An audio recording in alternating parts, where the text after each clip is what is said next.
Attention, attention, le podcast des petites frousses, il contient des propos qui ne conviennent pas à tous. On va faire parfois des références à de la violence, des termes vulgaires et des sujets qui peuvent être perturbants pour certains. C'est à votre discrétion.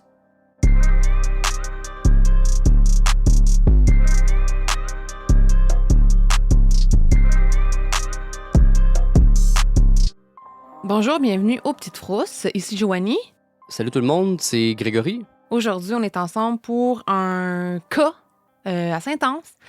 Je vais vous parler du décès mystérieux et tragique d'Otto Warmbier, un jeune homme d'une vingtaine d'années. C'est un cas d'horreur qui est ancré dans la réalité. C'est une histoire qui m'a hantée pendant quelques mois quand même. Greg peut en témoigner, là. Il m'a regardé plonger assez profondément dans mes recherches puis ne regarder que des choses en lien avec ça. T'avais l'air très choqué. Ouais, ben j'étais intriguée, choquée. Je trouvais que ça avait pas de bon sens. Pour moi, c'est un cauchemar, ce genre de situation-là. Je vais pas vendre la peau de mon ours avant de le tuer, là, mais ça vient me chercher, cette histoire-là. Puis, juste pour vous donner une idée, j'ai déjà enregistré cet épisode-là avec Catherine, mais finalement, il y a eu un bug technique. Donc, il a fallu le réenregistrer, la raison de pourquoi on le réenregistre une deuxième fois avec Greg. Puis là...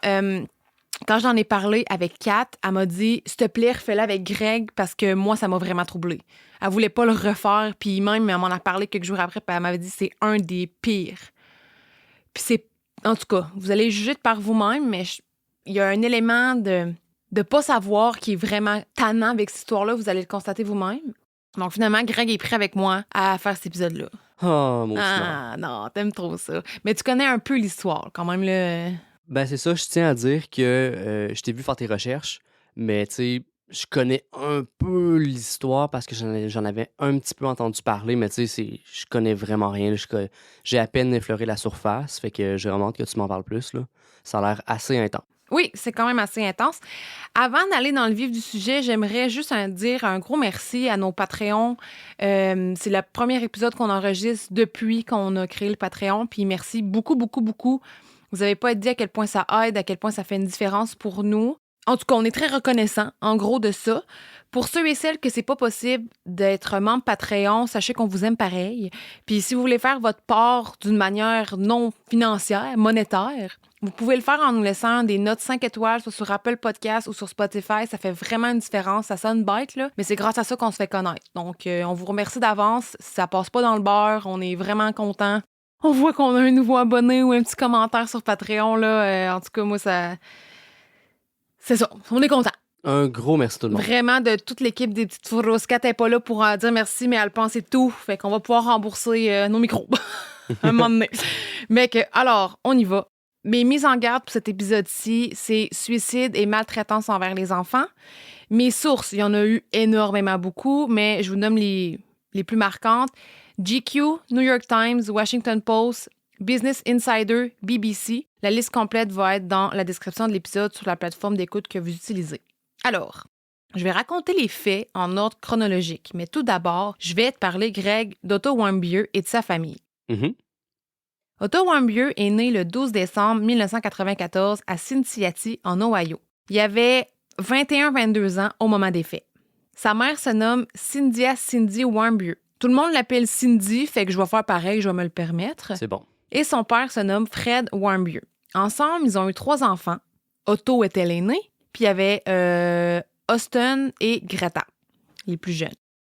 La famille Warmbier était la famille américaine parfaite, cliché, là. Des beaux gens caucasiens, aisés financièrement. Les Warmbier étaient républicains. Ils habitaient dans une grande maison blanche à 2 étages et cette maison était ornée d'un beau drapeau des États-Unis. Le classique, là. Ouais, vraiment. Fred Warmbier, le père, était propriétaire d'une compagnie de finition de métal et Cindy était femme au foyer. Fait comme je disais, le cliché du rêve américain. Otto allait à l'une des écoles les plus prisées d'Ohio. Il avait toujours de très bonnes notes, il était bon en maths, mais aussi dans les sports comme le soccer et la natation. Otto avait été élu le roi du bal, il était charismatique, ami avec tout le monde. Tu voulais être l'ami d'Otto Warmbier ou t'étais jaloux de lui, mais avec une énergie comme la sienne, tu finissais toujours par être son ami. Okay. En gros, de ce que je conclus de ses proches. C'est le genre de gars que même s'il venait d'une famille qui avait bien de l'argent, ça l'empêchait pas d'aller dans les friperies pour magasiner. Puis ça, c'est avant que ce soit cool de le faire. Ah! Hey, mais c'est après de la chanson Thrift Shop, quand même, mais tu sais. De Macklemore. Oui. Vous comprenez ce que je veux dire. Ben Pas oui. besoin d'expliquer, là. En 2013, lors de sa remise de diplôme de son école secondaire, Otto avait été sélectionné pour faire un discours devant ses amis et ses professeurs. Et il a cité The Office. Alors, on aime Otto Warmbier? Un vrai. D'un vrai. Tu penses c'est quoi la quote qu'il a dit? La quote, Ouais, quelle citation qu'il a dit de The Office? je le sais tellement pas, là. Il y en a tellement des bonnes que... Il a dit I'm the fucking Lizard King. Non, c'est pas vrai.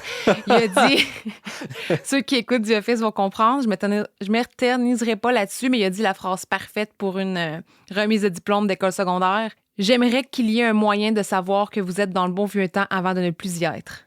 Ah! Fait que, en tout cas, c'est Andy qui avait dit ça dans The Office. C'est une belle phrase en soi, très appropriée pour justement l'événement où il l'a cité. Je l'aurais jamais trouvé. Ah ben non. Après ses études secondaires, Otto a obtenu une bourse et il a fréquenté l'Université de Virginie en commerce et en économie. Son objectif était de devenir banquier, puis il visait Wall Street, rien de moins. Otto a obtenu un stage durant sa première année d'université. Il a rejoint la fraternité Tetachi à son université, puis à ce moment-là de sa vie, Otto était sur une lancée extraordinaire. Otto aimait aussi voyager, là, pas mal. Il avait déjà visité Israël, Cuba, l'Équateur, aussi plusieurs pays en Europe comme l'Angleterre, où il avait fait un échange étudiant. Le rêve, quoi. Mhm. En 2015, lorsqu'Otto avait 21 ans, l'envie de faire un petit voyage en Corée du Nord lui pogne. C'est spécial, pareil, là. C'est niche, hein? La raison pourquoi l'idée lui est venue, c'est qu'il devait faire des études à l'étranger à Hong Kong au début de l'année 2016. Donc, Otto s'est dit pourquoi pas faire un petit détour en Corée du Nord? Ben, c'est drôle de détour, mais pourquoi pas? Ça sort des sentiers battus, pareil. Exactement. Il y a une poignée de personnes, tu sais, c'est vraiment pas accessible, la Corée du Nord, là. Oui, puis on va en parler en profondeur de ce pays. J'ai hâte, je suis fébrile. Sous peu. Vas-y. Voilà. Pour vraiment vous mettre en contexte pour ce cas-là, je dois élaborer sur le climat de la Corée du Nord. Donc, on va en parler maintenant. Pendant mes petites recherches, j'en ai profité pour écouter énormément de vidéos sur la Corée du Nord. Puis là, j'ai comme fait plonger Greg dans cet univers un peu glauque-là. Ben, je dirais pas que c'est glauque, là, mais c'est... Ben, c'est très spécial. Puis si vous voulez écouter des documentaires, allez voir ceux-là de Vice sur YouTube. Ils sont très bien faits. Il y en a des vieux, à partir de, je pense, 2010, là, quelque chose Ouais. du genre. C'est assez vieux quand même. Mais ils en ont fait des récents là, dans les dernières années. Ça vaut vraiment la peine d'aller voir ça, là, pour vrai. Ouais, pour vraiment se donner une image, là, moi, je regardais ça puis je me sentais dépaysée, là. Je m'ennuyais de chez nous, puis j'étais même pas là-bas, là. On était chez nous, en plus. Fait que c'est ça, on était dans le sofa. Donc, je vais vraiment vous décrire comment c'est la Corée du Nord. Bon, je pense que je vous ferai pas de surprise. C'est une dictature. C'est un régime autoritaire, totalitaire. Ce qui veut dire que c'est un endroit où le peuple est soumis et obéissant. Le peuple y est très encadré. Puis là, je veux pas avoir de « Ah, mais c'est comme au Canada. » Non. Non, ça n'a rien à voir. Non. Genre, on n'est pas là. Le reste du monde ne sait pas grand-chose sur la Corée du Nord, puis c'est pas pour rien que c'est surnommé le royaume ermite, ou en anglais, je sais même pas en vrai si l'expression se traduit en français, mais c'est le Hermit Kingdom. C'est le royaume ermite. Mais je pense pas qu'il se dit en français, tu sais, il s'applique en français. C'est pas là-bas non plus qu'on va retrouver la plus grande diversité, parce que la population de la Corée du Nord est en grande majorité des Nord-Coréens seulement. La pauvreté y est presque une épidémie. Il y a des pénuries de nourriture puis des coupures d'électricité la nuit. Ça, c'est pas des farces, là. Je pense que c'est plus le cas maintenant, mais fut un temps où, si tu regardais la Corée du Nord sur Google Maps la nuit, là, le pays était plongé dans le noir parce qu'il n'y a pas d'électricité la nuit, pas de lumière, il n'y a rien. C'est juste un trou noir. Mais je pense plus que c'est le cas aujourd'hui, là, si vous y allez, mais je sais que si vous écrivez panne de courant ou pas panne de courant, mais si vous écrivez quelque chose en lien avec ça sur Google, vous allez trouver l'image, une capture d'écran que quelqu'un avait fait. Puis, ouais, c'est ça qu'ils font. Les dirigeants de la Corée du Nord sont vus comme des divinités là-bas, c'est presque sectaire, sans farce. Les gens qui sont nés là-bas ne peuvent pas quitter le pays. Les habitants n'ont pas accès à Internet, ni même à un ordinateur. Oublie ça, Facebook, YouTube, même Google. Non. Il n'y a pas d'Instagram. Greg puis moi, encore une fois, on avait regardé les documentaires de Vice, puis un moment donné, il y avait une visite avec une équipe documentaire qui avait été invitée là-bas. Puis en tout cas, vous verrez sur YouTube, là, j'en dirai pas, je m'étalerai pas là-dessus, mais ils voulaient montrer qu'ils avaient accès à des ordinateurs, donc ils ont placé plein de gens nord-coréens dans une salle. Et ces gens-là pour montrer qu'il savait comment utiliser un ordinateur. Pour vrai, c'est la première fois qu'il voyait un ordinateur, je mens pas, là. Il faisait juste regarder Google en faisant rien. Touchait pas le clavier, touchait pas à souris. C'était tous des gens assis à des petits cubicules dans une grande salle à fixer un ordinateur. C'est filmé, là. Non, C'est absurde. c'est fou. Ils ont aucune idée quoi faire avec ça. C'était cocasse. C'est cocasse, mais troublant. Genre, Ouais. tu ris sur le coup, puis t'es comme, ben voyons là, ça n'a pas de bon sens. Puis après, tu te dis, ben voyons donc, tu sais. À quel point, pour les apparences, pour les gens qui venaient filmer le documentaire, ils voulaient donner une façade de on sait quoi un ordinateur, haha, mais genre. Non, en tout cas. Vous irez voir, je laisserai des liens, là, parce que faut voir ça, c'est complètement fou. Aussi, les gens là-bas, ils n'ont pas le droit de choisir leur propre métier. Ils n'ont même pas le droit de choisir leur coupe de cheveux. Parce que certaines coupes qui est choisie pour des femmes, les femmes en ont 8 choix, puis les hommes en ont 10. Certaines coupes sont réservées aux personnes célibataires, d'autres vont être réservées aux gens mariés. Il y a juste quelques chaînes de télévision, puis souvent, c'est juste de la propagande militaire. Ouais, la propagande militaire est vraiment très présente là-bas. Là. Oh oui. Oh que oui. Ils sont très fiers de leur armée. Ouais. Tout est très, très, très encadré, mais pas de façon saine. Là. Ouais, puis c'est pour des choses qui devraient même pas avoir un choix. Tu sais, ça va un peu à l'encontre des droits humains, des droits de la personne, là, mais... Ouais. En tout cas, vous n'avez pas fini d'en voir. Les habitants de la Corée du Nord doivent écouter les règles à la lettre. Sinon, ils doivent souvent payer avec leur vie. En 2013, 80 personnes ont été exécutées parce qu'ils avaient regardé des émissions qui ne venaient pas de là-bas, mais de la Corée du Sud. Imagine. C'est l'enfer. C'est une tristesse incroyable. Les habitants de la Corée du Nord sont même pas conscients que les conditions dans lesquelles ils vivent sont inhumaines. Ces gens-là sont tellement isolés, ils savent même pas qu'est-ce qui se passe dans le reste du monde. Ils savent même pas comment c'est ailleurs, puis ils le sauront peut-être jamais. Beaucoup une question de propagande à l'interne. Là. Oui. Tu sais, si les gens essaient de s'enfuir, ben, premièrement, c'est pas facile parce que les frontières sont remplies de mines, donc soit que tu meurs explosé, ou ben tu te fais attraper, puis les gardes qui te retrouvent, ils vont t'exécuter sur le champ, ou tu vas être emprisonné. Et tu ne veux pas aller en prison en Corée du Nord. T'aimes mieux mourir. Voilà. Si on parle de la Corée du Nord face à leurs touristes, c'est une toute autre chose. C'est pas parce que les habitants du pays ne peuvent pas le quitter que des gens de l'extérieur ne peuvent pas y venir. Ils doivent quand même suivre d'autres règles très, très sévères. Les voyageurs et les voyageuses sont accompagnés de guides touristiques en tout temps. Ils vont suivre un itinéraire précis. Puis des fois, les gens qui te guident, là, bon, il va y avoir... Normalement, s'ils viennent en paire, là, mais souvent, la deuxième personne, c'est un policier. Fais pas de niaiserie, parce que c'est fini. Parmi les règles que les touristes doivent suivre, voici une petite liste. Pas le droit d'y emmener un ordinateur, un téléphone cellulaire, un GPS. Pas le droit de prendre des photos quand tu veux et de qu'est-ce que tu veux. Pas le droit de porter des vêtements qui sont à l'effigie de quelque chose. Par exemple, un chandail d'un groupe de musique ou avec un logo quelconque. Pas le droit d'emmener de musique non plus. En gros, t'as pas le droit d'emmener rien qui puisse influencer les habitants et les habitantes de la Corée du Nord. Puis personne ne veut être dans la situation de quelqu'un qui enfreint ces règles. Je pourrais en parler des heures des conditions de la Corée du Nord. Je pense qu'on a une bonne idée. Puis encore une fois, si vous voulez vraiment avoir quelque chose de visuel pour vous appuyer, je vais mettre des photos sur Instagram. Sinon, je vous réfère encore une fois aux vidéos de Vice qui sont disponibles sur YouTube en anglais. C'est décalissant. C'est l'enfer. C'est l'enfer. La réalité des résidents de la Corée du Nord est tellement différente de la nôtre. C'est même évident architecturalement. Tout est beige, gris, blanc ou noir. Il n'y a pas de panneau publicitaire nulle part. En même temps, en crime, tant mieux, là. Mais tout ce que tu vas voir, c'est de la propagande militaire, puis des photos des gens qui gouvernent, puis...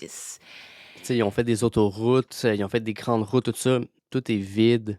Oui. Il n'y a jamais personne. Ils ont construit surtout à Pyongyang, la capitale, ils ont érigé des gros édifices qui sont tous vides. C'est un autre monde, là, vraiment. Là, Tout est pour les apparences, justement, des quelques personnes qui viennent. Ouais. Mais tu sais, c'est de la poudre aux yeux, en tout cas. Ou pour les médias, c'est tout ce qui sort du pays comme médias. Ça a été fait pour ça aussi, dans un sens. Là. Pour revenir à Otto, il a décidé d'aller en Corée du Nord, donc il s'est réservé une place dans un espèce de voyage organisé de groupe qui s'appelle Young Pioneers Tours. Là, mon anglais... On va dire YPT, hein, parce que ça va être plus court, hein, puis aussi parce que ça va être moins compliqué pour moi à prononcer. Puis Young Pioneers Tour, dernière fois que vous l'entendez, ça peut se traduire par Tour de jeunes pionniers. C'est un organisme de voyage à budget basé en Chine, qui a été fondé en 2008 par Troy Collins, Garrett Johnson et Yu Shan. YPT se vante, et je cite, « de se spécialiser pour vous emmener en Corée du Nord et à d'autres destinations dont votre mère préférait vous garder éloigné. » Mais YPT assure et assurait aussi à ce moment-là la sécurité de ses voyageurs. Les parents d'Otto, Cindy et Fred Warmbier, étaient un peu froids à l'idée, mais leur fils était majeur, donc il allait quand même pas y tordre un bras puis dire « tu vas pas ». Il est allé, il avait droit. Otto a réservé sa place, comme je disais. Le tout lui avait coûté 1200 $ US pour 5 jours, 4 nuits. Le 29 décembre 2015, Otto a rejoint son groupe de touristes à Pékin, en Chine. Le groupe comprenait 10 personnes, des Australiens, des Canadiens, des Européens. Ils se sont tous envolés vers la Corée du Nord. Ils ont atterri à Pyongyang, qui est la capitale et la plus grande ville du pays. Pas mal tout l'argent de la Corée du Nord va là-dedans. À part que dans les poches des gens qui gouvernent. Ouais, tout est une question d'apparence. Mhm. C'est tout à Pyongyang. Ouais. Le groupe allait tous dormir à l'hôtel Yanggakdo International à Pyongyang, qui est situé sur une petite île. Donc déjà là, en plus d'être isolé, t'es isolé sur une île d'un hôtel. Ça n'a pas de bon sens. L'hôtel avait 47 étages, il y a encore 47 étages, et l'hôtel Yanggakdo est le plus grand hôtel opérationnel de la Corée du Nord. Et là, comprenez bien mon mot, opérationnel, parce qu'il y en a plein d'autres hôtels complètement vides en Corée du Nord, comme tu as dit, Greg.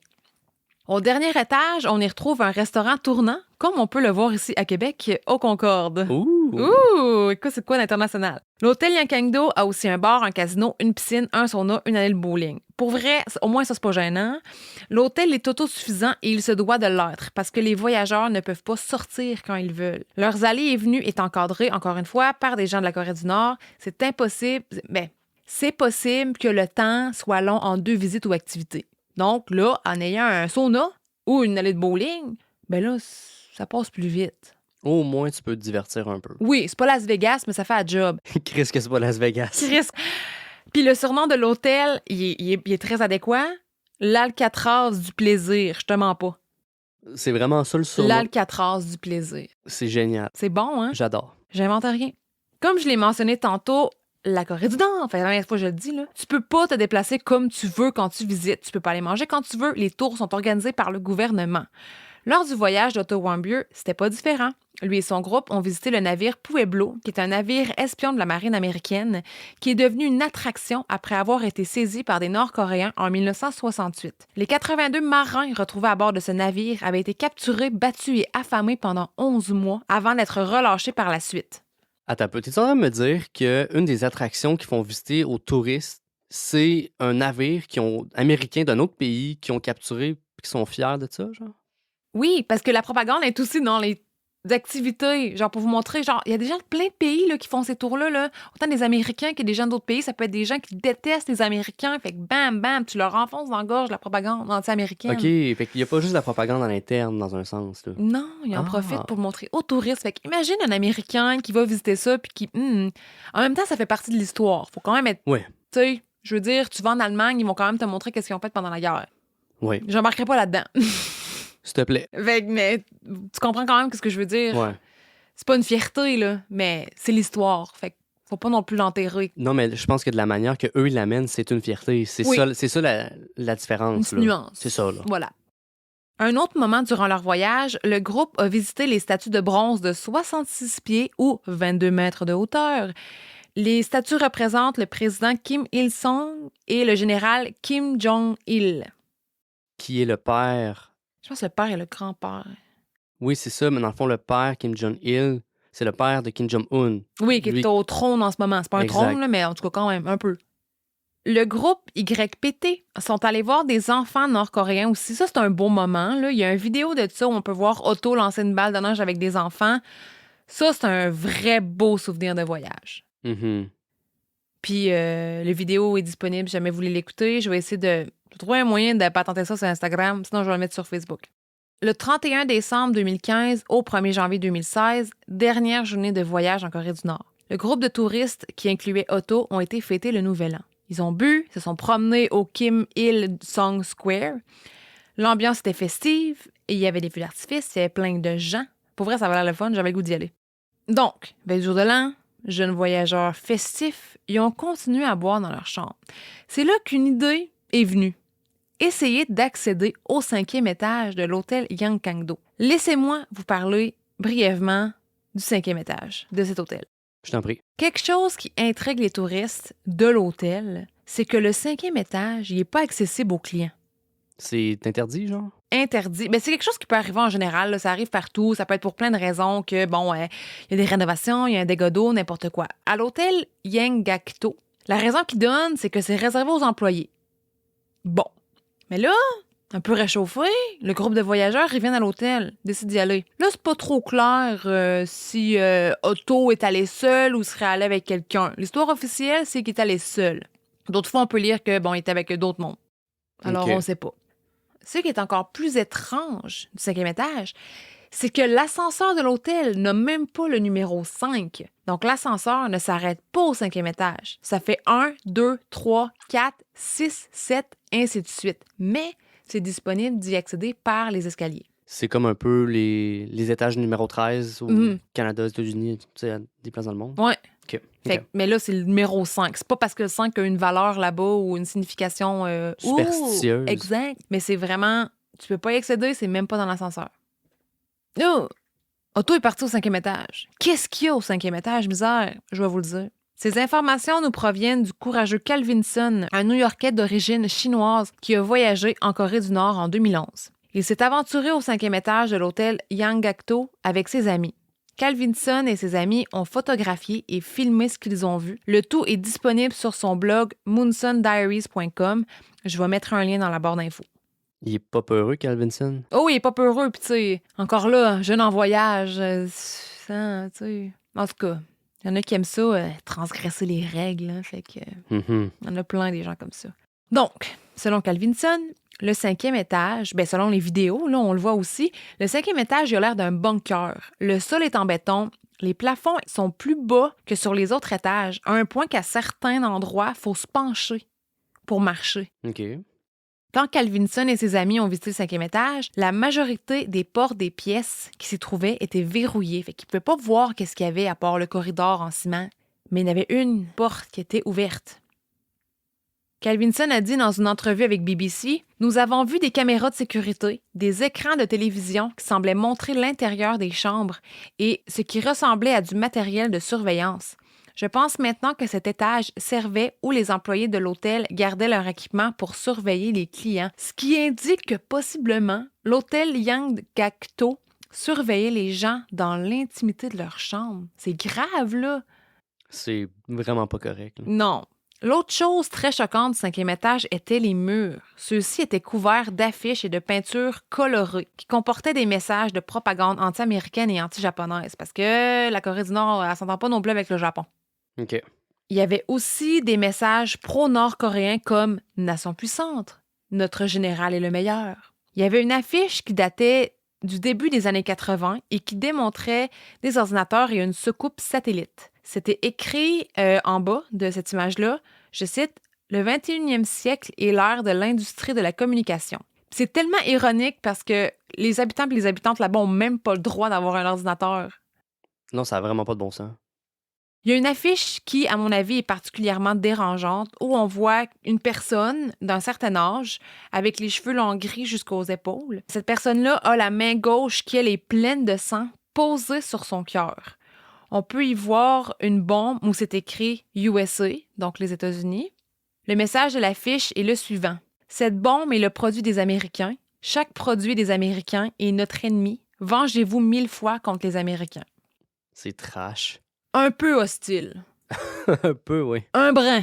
Calvinson, lui qui était là puis qui a filmé le 5e étage de l'hôtel Yangakto, a écrit sur son blog « Il y avait des affiches de propagande étranges qui ornaient les murs.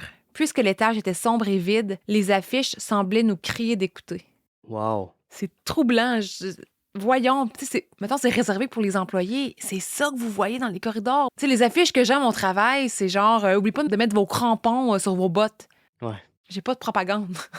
Mais, sais-tu? Ah.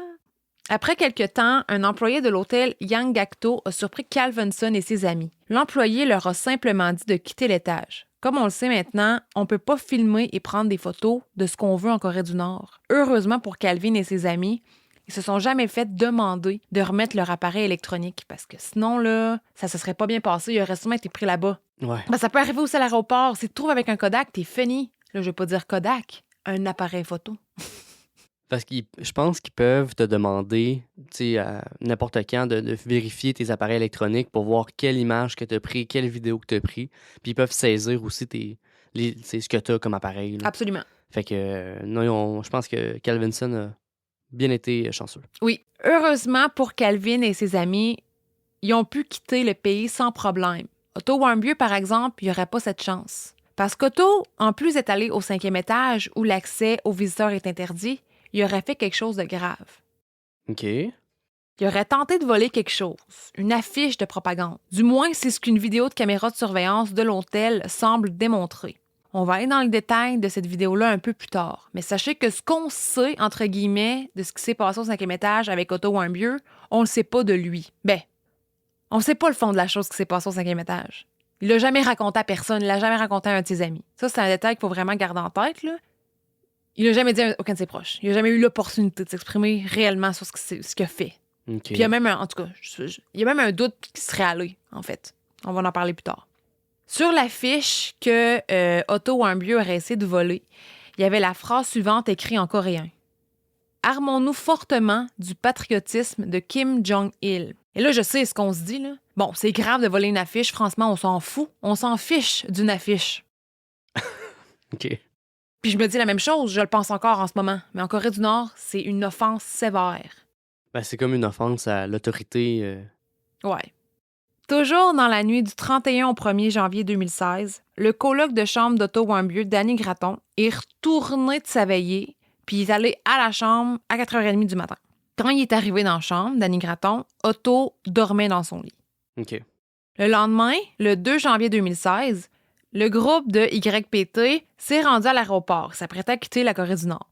Aucun d'eux semblait se douter de ce que Otto aurait fait là, dans les nuits précédentes, sa petite escapade au 5e étage. Personne n'est au courant. Danny Gratton et Otto Warmbier étaient les derniers dans la file pour entrer dans l'avion et les 2 derniers à devoir remettre leur passeport. Et là, 2 soldats se sont approchés d'eux. L'un d'eux a tapé sur l'épaule d'Otto et lui a demandé de les suivre. Otto, il a pas essayé de résister puis il s'est exécuté. En le voyant partir avec les soldats, Danny Gratton lui a dit « C'est la dernière fois que je te vois. » Mais tu sais, en niaisant. Ouais. Malheureusement, c'était vrai. Otto a ri un peu du commentaire de Danny Gratton, puis il s'est éloigné en compagnie des 2 gardes. Il est entré dans une pièce tout près de la zone d'enregistrement de l'aéroport, sans vraiment le savoir. Otto Warmbier avait été placé en état d'arrestation. Sarah McLaughlin, je m'excuse si je prononce pas bien son nom, c'est une Canadienne qui faisait partie du groupe YPT. Elle a dit en entrevue avec 60 Minutes Australie qu'elle et d'autres ont assisté à la scène. Ils ont protesté, ils ont essayé de pas monter dans l'avion tout de suite parce qu'ils voulaient attendre leur tour d'Otto. Il y a des gardes armés de mitraillettes qui leur ont fait comprendre qu'ils devaient monter dans l'avion maintenant. Ouf, c'est pas bon signe, ça. Ouais, Sarah McLaughlin a dit ne jamais avoir ressenti une peur comme celle qu'elle a ressentie à ce moment-là. Et j'ose même pas imaginer. Le groupe de YPT a quitté la Corée du Nord sans Otto Warmbier. Il aura fallu 20 jours pour que les autorités nord-coréennes révèlent avoir placé Otto en état d'arrestation. Il était accusé d'avoir commis un acte hostile contre la Corée du Nord et avoir commis un acte de subversion, alias voler le poster, l'affiche. OK.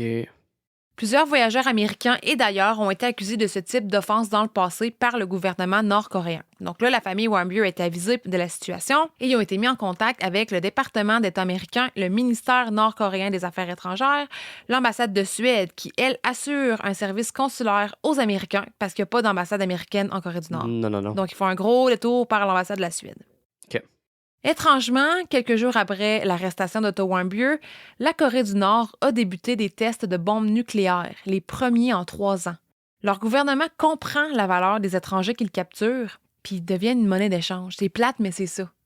Ouais, c'est stratégique. Oui. C'était évident pour la Maison-Blanche puis le reste du monde qu'Otto Warmbier était devenu un pion et un bouclier pour la Corée du Nord. Aïe. Puis je sais pas si vous vous en rappelez, à ce moment-là, je me rappelle, c'était partout des nouvelles, pas Otto Warmbier spécifiquement, là, mais les nouveaux tests de bombes nucléaires. On se disait, c'est la 3e guerre mondiale, nanana, puis... Ça, c'était en quelle année déjà? C'était en 2016. C'est ça, c'est récent, là. Début 2016. OK. Le 29 février 2016, on se rappelle, Otto Warmbier s'est fait arrêter début janvier. Il y a une conférence de presse qui a eu lieu en Corée du Nord. Ça, là, juste y penser, là, j'ai écouté cette conférence-là de presse, je pense, une dizaine de fois, puis j'ai encore des frissons. Ça aussi, c'est disponible sur YouTube gratuitement si vous voulez aller la regarder. C'est complètement fou, là. Je vais vous raconter tout ce qui s'est passé en détail, mais c'est complètement fou, cette conférence de presse-là. Donc, durant la conférence de presse, Otto Warmbier devait lire une déclaration en guise de demande de pardon. Il est entré dans la salle de conférence accompagné par 2 gardes nord-coréens. Otto avait la tête penchée. Il avait un cahier et un crayon dans les mains. Malgré sa posture sans assurance, il semblait être en bon état. Il était proprement vêtu, il portait un beau veston couleur crème. Il avait pas l'air en mauvais état. Là. Il avait l'air quand même bien, à part qu'il était piteux. Mhm. La salle débordait de gens, là, de journalistes, était plein à craquer. Avant de prendre la parole, Otto s'est incliné, un geste culturel qui démontre le respect et la politesse. Il a commencé en remerciant les gens pour leur présence à la conférence de presse, qui lui-même disait avoir demandé qu'il y ait lieu. Il s'est présenté, il a parlé de ses parents, il a même donné son adresse civique et celle de ses parents. Spécial. Ouais. Donc là, Otto Warmbier a pris la parole.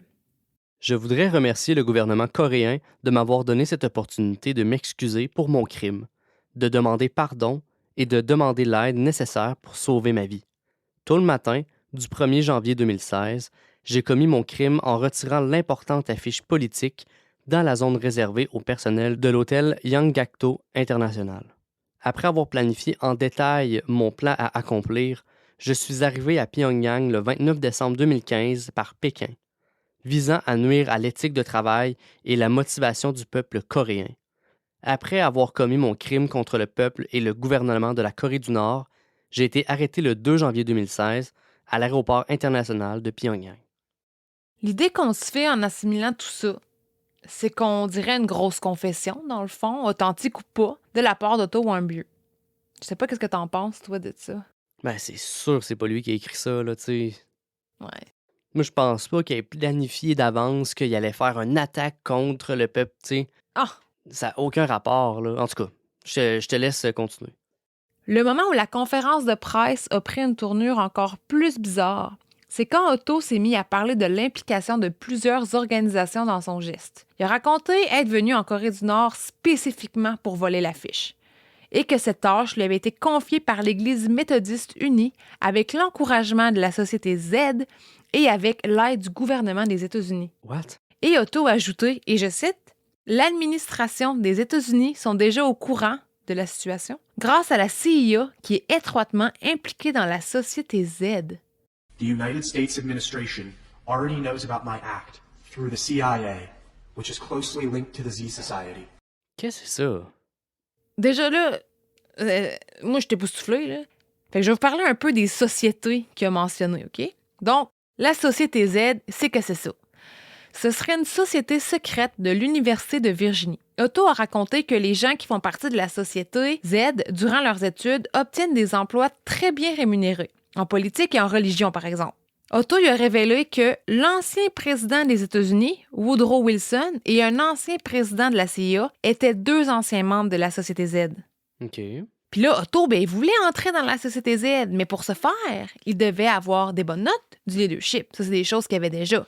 Mais surtout, et quelque chose qu'il n'avait pas encore fait, c'était de commettre un acte de bravoure, comme voler une affiche en Corée du Nord. Hey! Ensuite, c'est quoi l'Église méthodiste unie?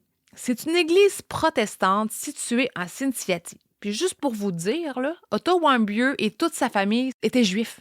Donc, premièrement, là, il y a un bug en partant.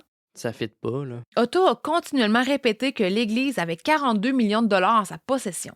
Il n'arrêtait pas de dire ça. Puis pourquoi le gouvernement des États-Unis aurait-il un lien avec cette Église? Otto a dit que c'est parce que l'Église aurait fait un don de 10 millions de dollars à l'administration Obama en 2008, qui lui était au pouvoir à ce moment-là. C'est une des raisons parmi tant d'autres que le gouvernement des États-Unis aurait des liens serrés avec l'Église méthodiste, selon les dires d'Otto. Ouais, selon les dires d'Otto, entre guillemets. Hein. Ouais, c'est ça qui... bon, c'est son script, mettons, là. Otto a dit que le but de l'Église méthodiste unie dans tout ça, là, ce petit projet de voler une affiche, c'est que pour eux, c'était une manière de s'infiltrer et d'implanter le christianisme dans les pays non pratiquants. C'est une croisade des ères modernes, genre, ça n'a pas de bon sens. Écoute, je pourrais pas te répondre. Otto a dit que la raison pourquoi il aurait accepté de faire ça, on se rappelle voler une affiche, c'est parce qu'on lui avait promis que s'il achevait cette tâche avec succès, l'affiche servirait de trophée, hein, il pourrait l'encadrer chez eux, puis aussi, Otto recevrait une voiture usagée d'une valeur de 10 000 $. Gros prix. J'y repenserais. Puis, s'il échouait, par contre, puis qu'il était arrêté, sa mère, Cindy, recevrait un gros 200 000 $ en argent. Otto a dit que ce montant-là équivalait au montant que lui devait payer pour les études de son frère et sa sœur. Il a aussi dit que sa famille était en très grande difficulté financière à plusieurs reprises durant sa confession. Mais c'est même pas vrai. C'est pas vrai. Ton opinion jusqu'à maintenant? Je t'en crisse. Je suis fâché. En tout cas, c'est de la grosse manipulation, là. Ouais. Mais j'ai hâte de voir qu'est-ce que ça va débouler. Là où c'est devenu encore plus évident que la conférence de presse était scriptée, c'est durant la période de questions. Moi, c'est là que j'ai manqué de perdre mon... J'en reviens pas, là. En tout cas. Ceux et celles qui posaient les questions provenaient de différentes chaînes de nouvelles, de plusieurs endroits du monde, comme la Corée, évidemment, du Nord, la Corée du Sud aussi, Japon, la Chine, Russie. Je vais vous faire un résumé des questions et des réponses. Puis c'est clair que les réponses et les questions avaient été préparées à l'avance. Rien est laissé au hasard, là. Ah, absolument pas. Donc, première question. Pourquoi Otto pensait-il que l'Église méthodiste l'avait choisi pour voler l'affiche? Otto a raconté qu'il avait été choisi parce qu'il était non-croyant. On sait que c'est faux. Otto a dit qu'il avait été facilement convaincu par les difficultés financières de sa famille. On sait que c'est faux. Deuxième question. Quelles sont les étapes détaillées qu'Otto avait entrepris pour son plan de voler l'affiche? Fait que là, apparemment, que ce serait pratiqué, toi, chose. Donc, check bien ça. Il dit qu'il s'est pratiqué à voler des panneaux de signalisation. Il avait aussi dit qu'il avait placé sa paire de bottes la plus silencieuse dans ses valises. OK. Aïe, Puis aïe. elle lui servirait lors du vol. Est-ce qu'il y a des bottes de ninja? Je sais pas. Aïe, aïe. Je sais pas. OK. Troisième question. Avait-il été soumis à de la torture physique ou psychologique par le pouvoir judiciaire nord-coréen? Otto a dit, je cite, « J'ai été très impressionné par le traitement humanitaire de la part du gouvernement coréen à l'égard des criminels graves comme moi et par leur procédure judiciaire très juste et équitable. » Otto a dit qu'il avait même eu droit à une coupe de cheveux, qu'il avait 3 repas par jour, 1 sauna par semaine et qu'il dormait 8 heures par nuit. C'est sûr que c'est de la bullshit. En même temps, il est précieux.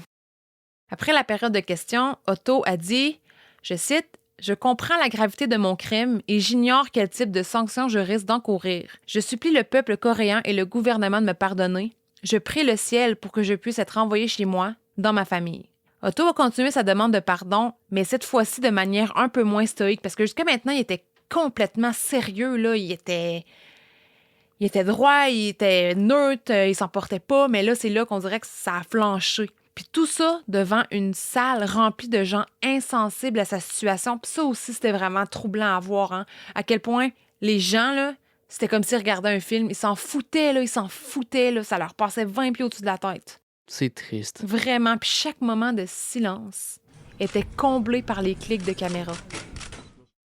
Otto a dit, I am the oldest son in my family. My mother needs me. My father needs me.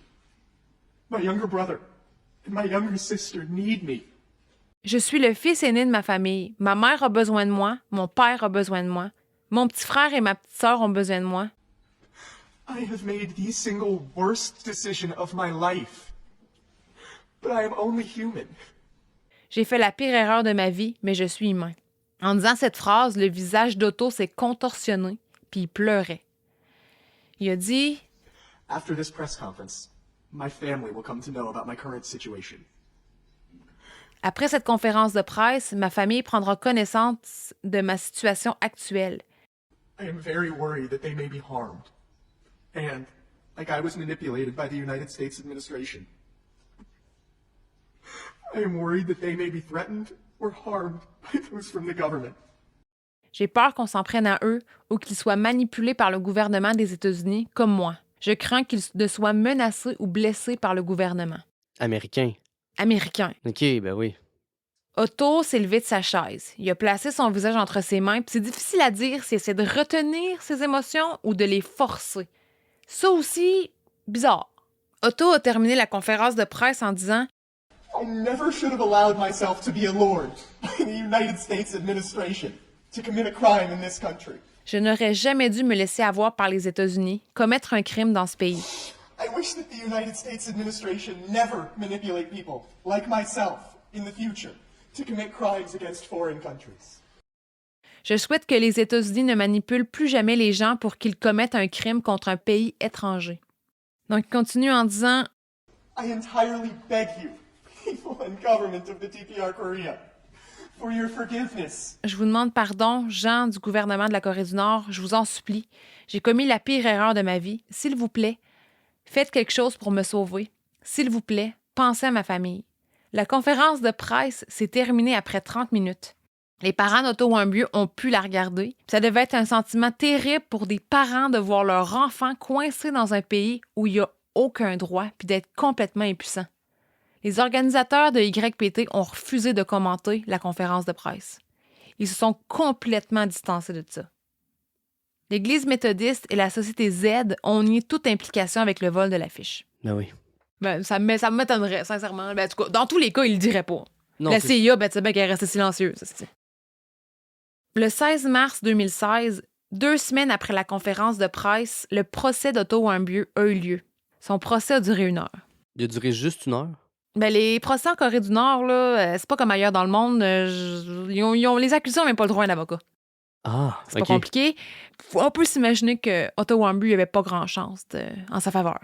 Déjà, là, quand t'as pas d'avocat, là... Non. Dès qu'il s'est fait mettre la main sur l'épaule par les gardes, habituellement, t'as pas grande chance en ta faveur. Ouais. À C'est l'aéroport, là, je parle. ça. Ouais.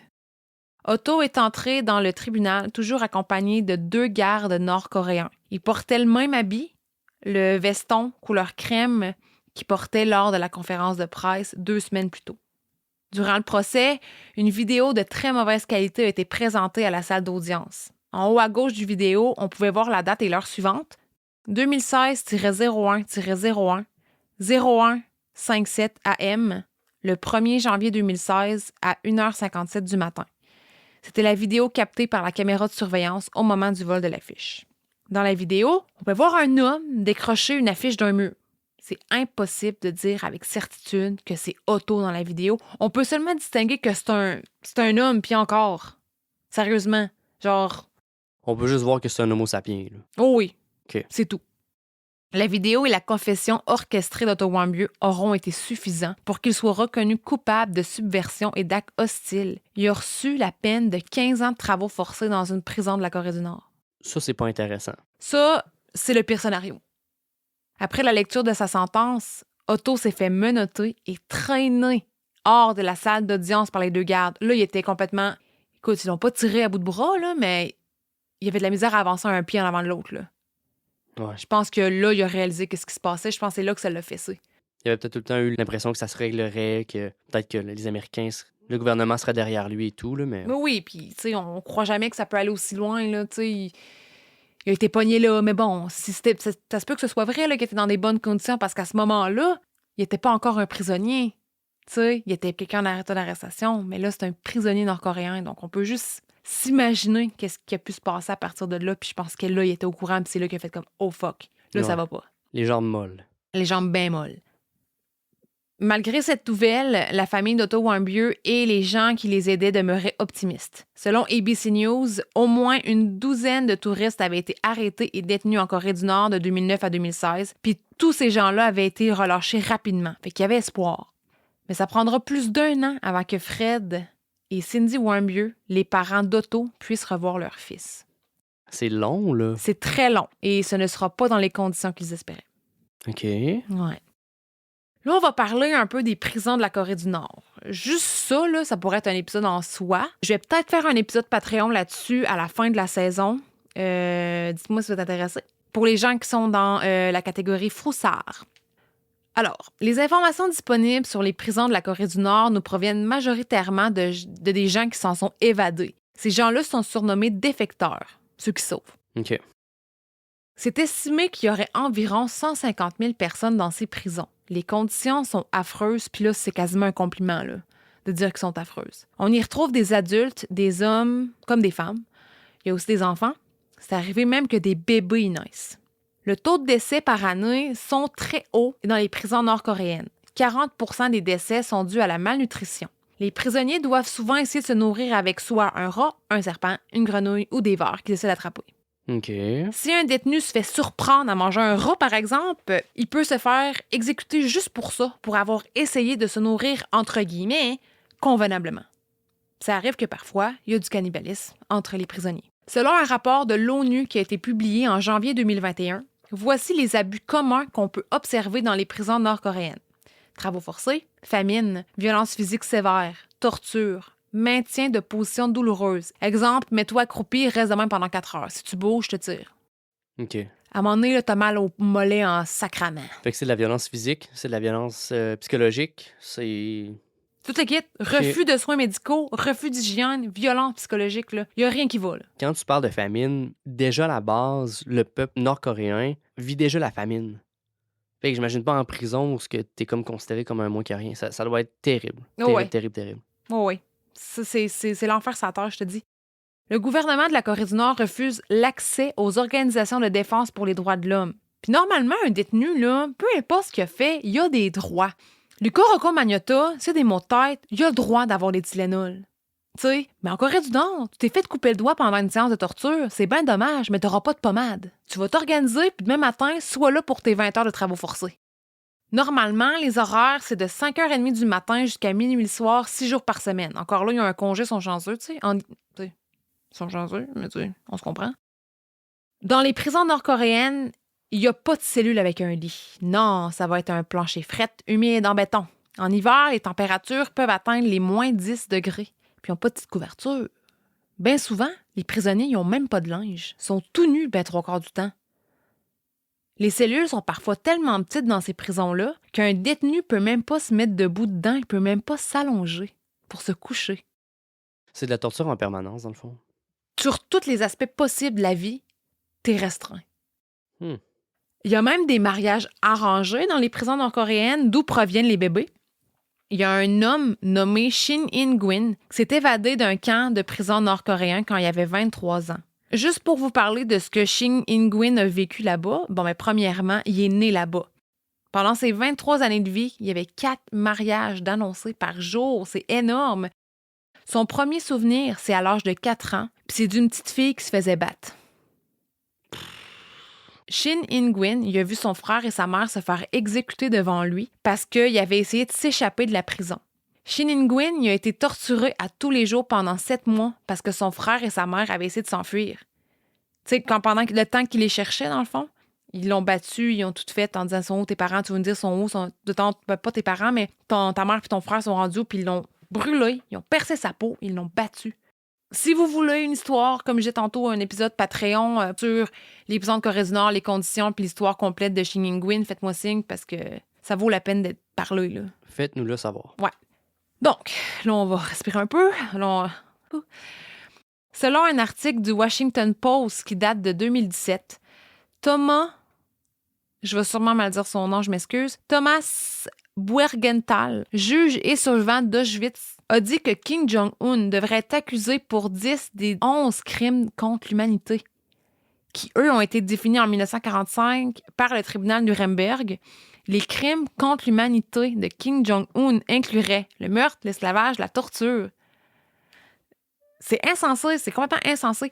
Puis le juge Thomas Buergenthal, il n'a pas mâché ses mots, il a affirmé que les prisons de la Corée du Nord sont tout aussi terribles et même pires que les camps de concentration nazis de l'Holocauste. Il a dit, puis son opinion s'est formée après avoir entendu des témoignages d'anciens prisonniers et gardiens de prison nord-coréens. C'est un gars qui l'a vécu, là.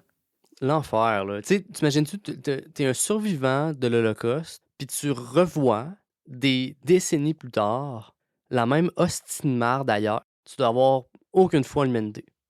Oh non. Oh non, c'est clair. Aïe, OK, continue. Je capote. Fait que ça fait le portrait des prisons nord-coréennes. Puis c'est là qu'Otto Warmbier a été envoyé. Peu de temps après la sentence d'Otto, Fred et Cindy Warmbier ont fait une déclaration dédiée à la Corée du Nord. Ils ont dit, je cite, « Considérez sa jeunesse et faites un important geste humanitaire en lui permettant de revenir auprès de ses proches. » Les parents d'Otto ont été conseillés de se tenir loin des médias et garder le silence le plus possible pour ne pas nuire aux négociations. Plusieurs gens haut placés travaillaient pour que Otto soit relâché. Je vais vous les lister brièvement. Il y avait un négociateur des États-Unis qui s'appelle Mikey Bergman, Bill Richardson, ancien gouverneur du Nouveau-Mexique et ancien ambassadeur de l'ONU, Joseph Young, diplomate et négociateur et représentant spécial du département de l'État, le secrétaire d'État de l'administration Obama, John Kerry. Fait que, tu sais, c'est une belle brochette. Tout ça dans le but de mettre de la pression sur la Corée du Nord. Le porte-parole de la Maison-Blanche à ce moment-là, John Earnest, a dit « Maintenant que M. Warmbier est passé au travers de ses procédures pénales, nous demandons urgemment au gouvernement nord-coréen de lui accorder un pardon et une libération immédiate. Les allégations pour lesquelles cet individu a été arrêté et emprisonné ne donneraient pas le même résultat aux États-Unis ou dans n'importe quel pays du monde. » Ce qui est vrai. Plus l'histoire d'Otto Warmbier prenait de l'importance dans les médias, plus la Corée du Nord savait et se rendait compte qu'avec un prisonnier comme Otto, il pouvait demander quelque chose de gros en échange. C'était un prisonnier de guerre, dans le fond. Ben oui. Otto n'était pas juste un prisonnier de la Corée du Nord, c'était un prisonnier de guerre. Mais qu'est-ce que tu peux demander, genre? De l'uranium, genre, pour des bons... Tu sais, c'est quoi que tu veux, esti? En tout cas, Mais vas-y. ça, c'est des choses qu'on ne saura jamais, là. Ouais, je sais, esti que c'est de la merde. Ouais. Aïe, aïe. Les mois se sont écoulés sans... Puis tu sais, je ris, là, mais je trouve vraiment pas ça drôle, là. Je ris de malaise, là, parce que vraiment une histoire qui me trouble. Fait que sachez-le, je vais pas manquer de respect à personne dans cette histoire-là, là. C'est juste décalissant, puis moi, écoute, je ris quand je me la tête. C'est vrai, ça sort de même. Les mois se sont écoulés sans que rien ne bouge vraiment et que tout le monde ignorait comment allait Otto. À l'automne 2016, aux États-Unis, c'était les élections. Donald Trump a été élu 45e président des États-Unis. Bon, encore une autre affaire. Encore une autre affaire. La Corée du Nord et les États-Unis ne s'entendaient pas très bien quand Obama était au pouvoir. Après l'inauguration de Donald Trump en janvier 2017, un an après l'arrivée d'Otto en Corée du Nord, Cindy et Fred Warmbier, les parents, ils ont pris parole. Ils ont dénigré le travail qu'avait fait Obama pour les aider. Ils ont raconté à l'émission Tucker Carlson Tonight sur Fox News avoir été blâmés par le département d'État parce qu'ils n'avaient pas lu l'article sur la Corée du Nord sur le site du département d'État des États-Unis avant de laisser Otto partir en voyage. OK. Je m'excuse, je comprends là, que c'est des conseillers de la Corée du Nord, que c'est écrit sur le site du gouvernement, mais tu sais, Otto, là, il a 21 ans. Quand il est parti, c'est un adulte, là. Il n'y a pas d'affaire à le blâmer, là. Ah non. À mon avis, il n'y a pas raison d'être blâmé pour sa situation. On le sait même pas à 100% s'il a volé le poster. On le saura probablement jamais. On le aussi. saura jamais si c'est vraiment, exactement, c'est vraiment arrivé. On le saura pas. Fait que ça donne absolument rien. Si c'est vraiment ça qui est arrivé, qui ont blâmé les parents, tu sais, c'est fait, là. Ça donne rien. C'est complètement contre-productif. Anyway. Pendant l'entrevue à Tucker Carlson Tonight, Fred Warmbier s'est adressé à Donald Trump en disant « Président Trump, je vous demande de ramener mon fils à la maison. Vous pouvez faire une différence. » Le 6 juin 2017, durant une rencontre de l'ONU, le représentant spécial du département de l'État, Joseph Yoon, a rencontré un ambassadeur de la Corée du Nord. Au cours de cette réunion, Joseph Yoon a appris que l'état de santé d'Otto Warmbier n'était pas très bon. Otto était hospitalisé. OK. Durant les jours suivant cette rencontre, la famille d'Otto a été avisée. Trump a été consulté et une équipe s'est formée pour aller chercher Otto. Un avion s'est envolé en direction de la Corée du Nord le 10 juin 2017, fait quelques jours après la rencontre d'ONU. OK. À bord, il y avait un urgentologue nommé Dr. Mike Flukinger, 2 infirmiers et 2 représentants des États-Unis, dont Joseph Yoon. Quand le docteur Mike Flukinger et son équipe sont arrivés à Pyongyang, ils ont été transportés au Pyongyang Friendship Hospital, où Otto avait été hospitalisé pendant des mois. OK, c'était pas récent, là. C'était pas récent. OK. Le médecin en chef de l'hôpital a donné son autorisation à Dr. Mike Flukinger d'examiner Otto. Dr. Flukinger a dit avoir fait un examen physique standard, comme on le fait chez notre médecin de famille pour les chanceux qui en ont un au Québec. Dr. Flukinger a écouté les battements de son cœur, ses poumons. Il a fait de son mieux pour faire un examen neurologique à Otto avec les moyens qu'il avait. Dr. Flukinger a dit dans un documentaire de DW « Ma première impression a été, il n'est pas dans le coma, il était réveillé, ses yeux étaient ouverts, il ne réagissait pas de manière volontaire, il réagissait au son et au toucher. » Après l'examen de Dr. Mike Flukinger, un juge est entré dans la chambre d'Otto et ce juge a fait une espèce de petite audience ou genre une cour qui a duré 10 minutes Durant cette audience, la peine d'Otto était suspendue, dans le fond. C'était pour le libérer. Parce que lit d'hôpital ou pas, Otto était un prisonnier de guerre de la Corée du Nord. Donc, il fallait passer par ces étapes-là pour qu'il puisse repartir chez lui. OK. Le 13 juin 2017, après 17 mois, Otto Warmbier a quitté la Corée du Nord. Le vol de retour n'a pas été de tout repos. Pour Otto, le docteur Mike Flukinger a dit « Les vibrations et le bruit de l'avion étaient vraiment difficiles pour lui. Il se raidissait comme s'il avait des convulsions. » Otto a reçu des petites doses de sédatifs pour le calmer. Il est arrivé à l'aéroport à environ 22 heures ce jour-là. Les parents d'Otto, Fred et Cindy, son frère Austin et sa sœur Greta l'attendaient. Fred et Cindy sont entrés dans l'avion. C'est la première fois qu'ils voyaient leur fils depuis les images du procès. Aïe, aïe. L'image qu'ils ont eue de lui n'était pas celle qu'ils s'attendaient. Otto avait les cheveux rasés. Il y avait un tube d'alimentation qui lui sortait par le nez. Il était incapable de parler, puis il fixait le vide. Il était rendu légume? Genre. Ah non! À l'atterrissage, Otto était calme, mais il est devenu très agité quand il a entendu la voix de ses parents. Fred et Cindy ont dit dans une entrevue avec Fox News qu'Otto hurlait, qu'il gémissait, qu'il se secouait violemment. Otto était incapable de marcher, donc ils ont dû le transporter à bras hors de l'avion. Il y a une photo qui a été prise de cette scène-là, du transport de l'avion à la voiture, qui a été prise par des journalistes. Premièrement, allez-vous-en chez vous, là. C'est très mauvais goût. Puis on peut voir sur la photo là, que Otto Warmbier a les cheveux rasés puis qu'il est complètement amorphe. Il a le tube d'alimentation dans le nez. Moi, je partagerai pas cette photo-là sur Instagram. Là. Je trouve qu'elle est facilement trouvable puis je trouve que c'est pas nécessaire. Là. Otto a été envoyé directement au centre médical de Cincinnati pour recevoir des soins immédiats. Petite parenthèse, le même jour qu'Otto est arrivé aux États-Unis, l'ancien joueur du NBA, Dennis Rodman, y arrivait en Corée du Nord. Pour ceux qui le savent pas, Dennis Rodman est un des rares Américains à avoir rencontré Kim Jong-un. Il a même chanté « Bonne fête » à Kim Jong-un en 2014. C'est une légende du basket. C'est un des coéquipiers à Michael Jordan à l'époque avec les Bulls de Chicago. Ce gars-là, c'est une légende. Mais je trouve ça ahurissant qu'il est allé... Puis tu sais, il est vénéré là-bas. Le basket, c'est super populaire en Corée du Nord. Puis Dennis Rodman, c'est une légende là-bas. Fait qu'il est super aimé. Tu sais, il est comme prisé là-bas. Il a rencontré personnellement Kim Jong-un, il a chanté Bonne fête, comme tu dis. C'est tellement weird, tout ça. En tout cas, ça me fait capoter, là. Il n'y a rien qui fait du sens. Non, puis vraiment, là. Puis, tu sais, le timing était vraiment bizarre qu'il arrive là le même jour que lui revient, au point où Dennis Rodman s'est fait demander dans les entrevues s'il y avait quelque chose à voir avec la libération d'Otto. Il a dit non, là, mais c'est quand même vraiment bizarre. Quant à moi, dans les affaires comme ça, il n'y a rien qui est laissé au hasard. Puis, en tout cas, ça me fait tellement poser de questions. Là. Ouais. C'est fucked up. Là. Ça nous dépasse. En tout cas, c'est juste bizarre. Mais il fallait que j'en parle parce que, en tout cas, ceux qui connaissent Dennis Rodman, ils vont faire genre quoi? Ou peut-être vous le saviez déjà, là, mais c'est juste bizarre. Au moment du retour d'Otto, Donald Trump a tweeté « Otto a été torturé au-delà de l'imaginable par la Corée du Nord. » What? Fait que le 15 juin 2017, 2 jours après l'arrivée d'Otto aux États-Unis, il y a eu une conférence de presse à l'Université de Cincinnati. Puis le but de cette conférence de presse-là, c'était pour discuter de l'état médical et neurologique d'Otto avec les chaînes de nouvelles, dans le fond, puis les journalistes. Puis tout ça était fait avec l'approbation des parents d'Otto, puis en même temps, en réalité, c'était leur idée. Les docteurs présents étaient le docteur Daniel Kenter, docteur Jordan Bonomo, et Dr. Brandon Foreman. Dr. Daniel Kenter a été le premier à prendre la parole durant la conférence de presse. Il a commencé en disant des choses presque encourageantes sur l'état d'Otto. Genre, ses signes vitaux étaient normaux, il ne nécessitait pas d'aide respiratoire, il n'y avait aucun signe d'infection, aucun signe de dysfonction dans ses organes non neurologiques. Dr. Kenter s'est ensuite mis à nommer les problèmes neurologiques d'Otto. Il a décrit son état comme étant un réveil inconscient. Dr. Kenter a déclaré « Il a une faiblesse dans les muscles de ses jambes et ses bras. Il ne démontre aucun signe de compréhension du langage. Il ne réagit pas aux commandes verbales. Il n'est pas conscient de son environnement.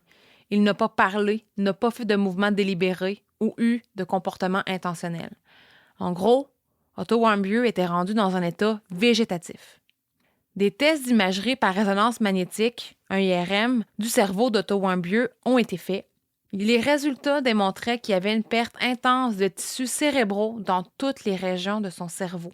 Ce genre de résultat est commun lors d'un arrêt cardio-pulmonaire et que l'apport sanguin est insuffisant. En d'autres mots, le cerveau d'Otto Warmbier aurait manqué d'air d'une façon quelconque. Dr. Kenter a dit « Nous n'avons aucune certitude ou connaissance de la cause et des circonstances de ces blessures. » Le prochain docteur à avoir pris la parole, c'est Dr. Jordan Bonomo. Il a dit que, considérant le jeune âge d'Otto Warmbier, c'est moins probable qu'il ait fait un arrêt cardio-pulmonaire, mais probablement plus un arrêt respiratoire tout court. La chose la plus choquante, là, moi qui me fend les jambes en deux, qui me rend folle bien raide, c'est que Daniel Kenter il a dit « Nous avons reçu des résultats IRM cérébraux de la part du personnel médical de la Corée du Nord. Les premières images datent d'avril 2016. » Ça veut dire qu'Otto Warmbier était dans cet état végétatif depuis plus d'1 an, soit 1 mois après avoir reçu sa sentence, et personne n'avait été au courant. Plusieurs batteries de tests ont été faites pour voir si Otto avait des traumatismes physiques, des os brisés, etc. Pour voir s'il avait été battu, dans le fond. Et heureusement, c'était négatif. Il n'y avait aucun signe d'une fracture ou d'une fracture en guérison. Il n'y avait aucun signe de traumatisme crânien non plus. En résumé, la conférence de presse a révélé qu'en avril 2016, pour une raison qui demeure inconnue, Otto Warmbier avait eu des lésions cérébrales causées par un manque d'oxygène et qui n'étaient pas causées par une blessure à la tête. OK. Il a manqué d'air. Ouais. Au cours des 2 jours suivant son arrivée aux États-Unis, Otto a été pris d'une fièvre qui est montée jusqu'à 104 degrés Fahrenheit ou 40 degrés Celsius. C'est beaucoup. Il y avait aussi une grande cicatrice sur son pied droit. J'ai vu une photo de la cicatrice dans le documentaire de DW, qui est disponible gratuitement sur YouTube en passant. Elle est grosse puis elle est large. Elle n'est pas faite sur le long. Puis cette photo-là, elle a été prise à l'hôpital aux États-Unis, puis c'est encore un peu rouge. Donc, à mon avis, c'était encore en guérison. OK. Mais c'est une grosse cicatrice, là. C'est genre gros comme mon poing. Comme un trou? Non, je sais pas. Encore une fois, la photo, elle non plus, par respect, je la mettrai pas sur Instagram, mais c'est tapez Otto Warmbier, là, puis vous allez trouver, si vous écoutez une vidéo là-dessus, vous allez voir tout ça, là. OK. Quelques jours après le retour d'Otto aux États-Unis, Fred Warmbier, le père d'Otto, a fait une conférence de presse au Wyoming High School à Cincinnati. Cynthia Warmbier, la mère d'Otto, était pas présente, elle était restée au chevet de son fils. Fred, il portait le même veston qu'Otto avait porté durant sa conférence de presse en Corée du Nord et durant son procès, le petit veston crème. Fred a dit « Il n'existe pas d'excuse pour qu'une nation civilisée ait gardé son état, celui d'Otto, secret, et lui a nié des impeccables soins médicaux pendant si longtemps. » Fred a raconté avoir eu une discussion au téléphone avec Donald Trump. Il a dit « Donald Trump m'a appelé vers 22h hier soir et voulait savoir comment Cindy et moi allions et il voulait en savoir plus sur Otto. » Fred Warmbier a remercié Donald Trump. Fred a aussi pris le temps de préciser que le retour d'Otto n'avait rien à voir avec la visite de Dennis Rodman en Corée du Nord. Imagine! OK. Ça a pas l'air coupable pantoute. Ben non, je pense sincèrement qu'il n'y avait rien à voir là-dedans. Hmm. Je pense que ça avait rien à voir avec le retour d'Otto, mais pour les apparences, ça avait rapport pour la Corée du Nord. Peut-être, oui. Kim Jong-un il a appelé son chum Dennis Rodman, il a dit « Viens donc faire un tour, je parais mal en esti. Viens donc apaiser le feu un peu. » là. Moi, c'est ça que je pense. Là. Pendant la conférence de presse, il y a eu une période de questions par les journalistes. Il y a eu des questions par rapport à l'état d'Otto. Fred Warmbier répondait avec une force remarquable. Pour vrai, c'est admirable. On peut sentir son optimisme durant cette conférence de presse. Sa réponse à ces questions sur l'état de son fils était qu'ils essayaient de faire en sorte qu'Otto soit confortable. OK. Il y a une journaliste qui a posé la question « Est-ce qu'il pensait que Obama aurait pu faire plus? » Parce qu'au début, quand Otto s'est fait emprisonner puis qu'il a été arrêté, c'était Obama qui était en présidence. La réponse de Fred Warmbier était « Je pense que les résultats parlent d'eux-mêmes. » Donald Trump aussi a fait des reproches à son prédécesseur Barack Obama en disant « Les résultats auraient été différents si Warmbier avait été ramené à la maison plus tôt. Il aurait dû être ramené à la maison le jour même. » Il a aussi dit « Ce qui est arrivé à Otto Warmbier est une honte totale. S'il était arrivé à la maison plus tôt, je pense que le résultat était différent. » Quand même similaire comme déclaration, mais il l'a dit à 2 moments différents. Mhm. Toujours le 15 juin 2017, le porte-parole du Conseil de la sécurité nationale, Ned Price, a publié une déclaration au nom de Barack Obama. La voici. Au cours de l'administration Obama, nous n'avions pas de priorité plus élevée que d'obtenir la libération des Américains détenus à l'étranger. Leurs efforts inlassables ont abouti à la libération d'au moins 10 Américains détenus par la Corée du Nord au cours de l'administration Obama. Nos efforts, en son nom, n'ont jamais cessé, même dans les derniers jours de l'administration. Nos pensées et nos prières vont à la famille de M. Warmbier et à tous ceux qui ont eu la chance de le connaître. Le 19 juin 2017, Otto Warmbier y est décédé. Il avait 22 ans. Les parents d'Otto ont refusé qu'une autopsie ait lieu. Le bureau du coroner du comté d'Hamilton a procédé à un examen externe du corps d'Otto, par contre. Sur le rapport signé par la coroner Dr. Lakshmi Kaud Samarko et le coroner adjoint Dr. Gretel Stephen, Otto serait décédé suite à des complications d'une encéphalopathie anoxique ischémique chronique due à une cause inconnue plus d'1 an avant sa mort. La cause de la mort était indéterminée. Puis, encéphalopathie anoxique ischémique chronique, ça veut dire lésion cérébrale résultant du manque d'oxygène introduit dans le cerveau par la circulation sanguine. OK. La coroner, Dr. Lakshmi Kaud Samarko, a déclaré qu'il n'y avait aucune preuve qu'Otto avait été torturé. Dr. Lakshmi Kaud Samarko a aussi dit que la graphine au pied aurait pu autant être une graphine bien ordinaire qui aurait infecté ou bien un choc électrique. Il n'y a aucun moyen de le savoir. Fait que dans le fond, c'est soit un choc électrique ou soit une graphine, genre. Non, pas nécessairement. Ça peut être ni l'un ni l'autre aussi. OK, c'est juste 2 exemples qu'il a donnés. C'est ça. OK, parfait. Fait que voici la déclaration des parents d'Otto, la déclaration qu'ils ont faite après son décès. Malheureusement, le traitement atroce que notre fils a subi aux mains des Nord-Coréens ont fait en sorte qu'aucune autre conclusion n'était possible à l'exception de celle que nous vivons aujourd'hui. Il serait facile, à un moment comme celui-ci, de se concentrer sur tout ce que nous avons perdu, du temps futur qui ne sera pas passé avec un jeune homme chaleureux, engageant et brillant dont la curiosité et l'enthousiasme pour la vie ne connaissaient pas de limites. Ils ont terminé leur déclaration en disant « Nous choisissons de nous concentrer sur le temps qui nous a été accordé pour être avec cette personne remarquable. » Fred Warmbier a dit qu'il ne saurait jamais exactement pourquoi les Nord-Coréens ont libéré leur fils à ce moment-là. Pourquoi maintenant? Puis je crois qu'Otto Warmbier, ça c'est mon avis, là, je crois qu'Otto était rendu dans une condition tellement grave que la Corée du Nord l'ont sûrement libéré pour qu'il ne décède pas en étant prisonnier. Ouais, c'est comme s'il avait joué safe. Là. Ouais, parce que là, s'il meurt là-bas, c'est une autre histoire. Ouais. Fait que je pense que c'est pour ça. Il était, tu sais, comme défaite, il est arrivé puis il est décédé quelques jours après. Mhm. Le président de la Corée du Sud, Moon Jae-in, je m'excuse si je le prononce pas comme il faut, il a offert ses condoléances à la famille Warmbier. La Corée du Nord a également fait une déclaration. C'était pas de la part de Kim Jong-un lui-même, mais de l'agence de presse centrale coréenne officielle de la Corée du Nord, via un porte-parole anonyme. Ça disait « Bien que nous n'ayons aucune raison de montrer de la pitié à un tel criminel de l'État ennemi, nous lui avons fourni des traitements médicaux et des soins en toute sincérité et sur une base humanitaire jusqu'à son retour aux États-Unis, considérant que sa santé s'est détériorée. La campagne de diffamation contre la Corée du Nord organisée aux États-Unis nous oblige à déterminer fermement que l'humanitarisme et la bienveillance envers l'ennemi sont un tabou et que nous devons encore aiguiser la lame de la loi. Pour que ce soit clair, nous sommes les plus grandes victimes de cet incident et il n'y aurait pas de jugement plus insensé que de penser que nous ne savons pas comment calculer les gains et les pertes. »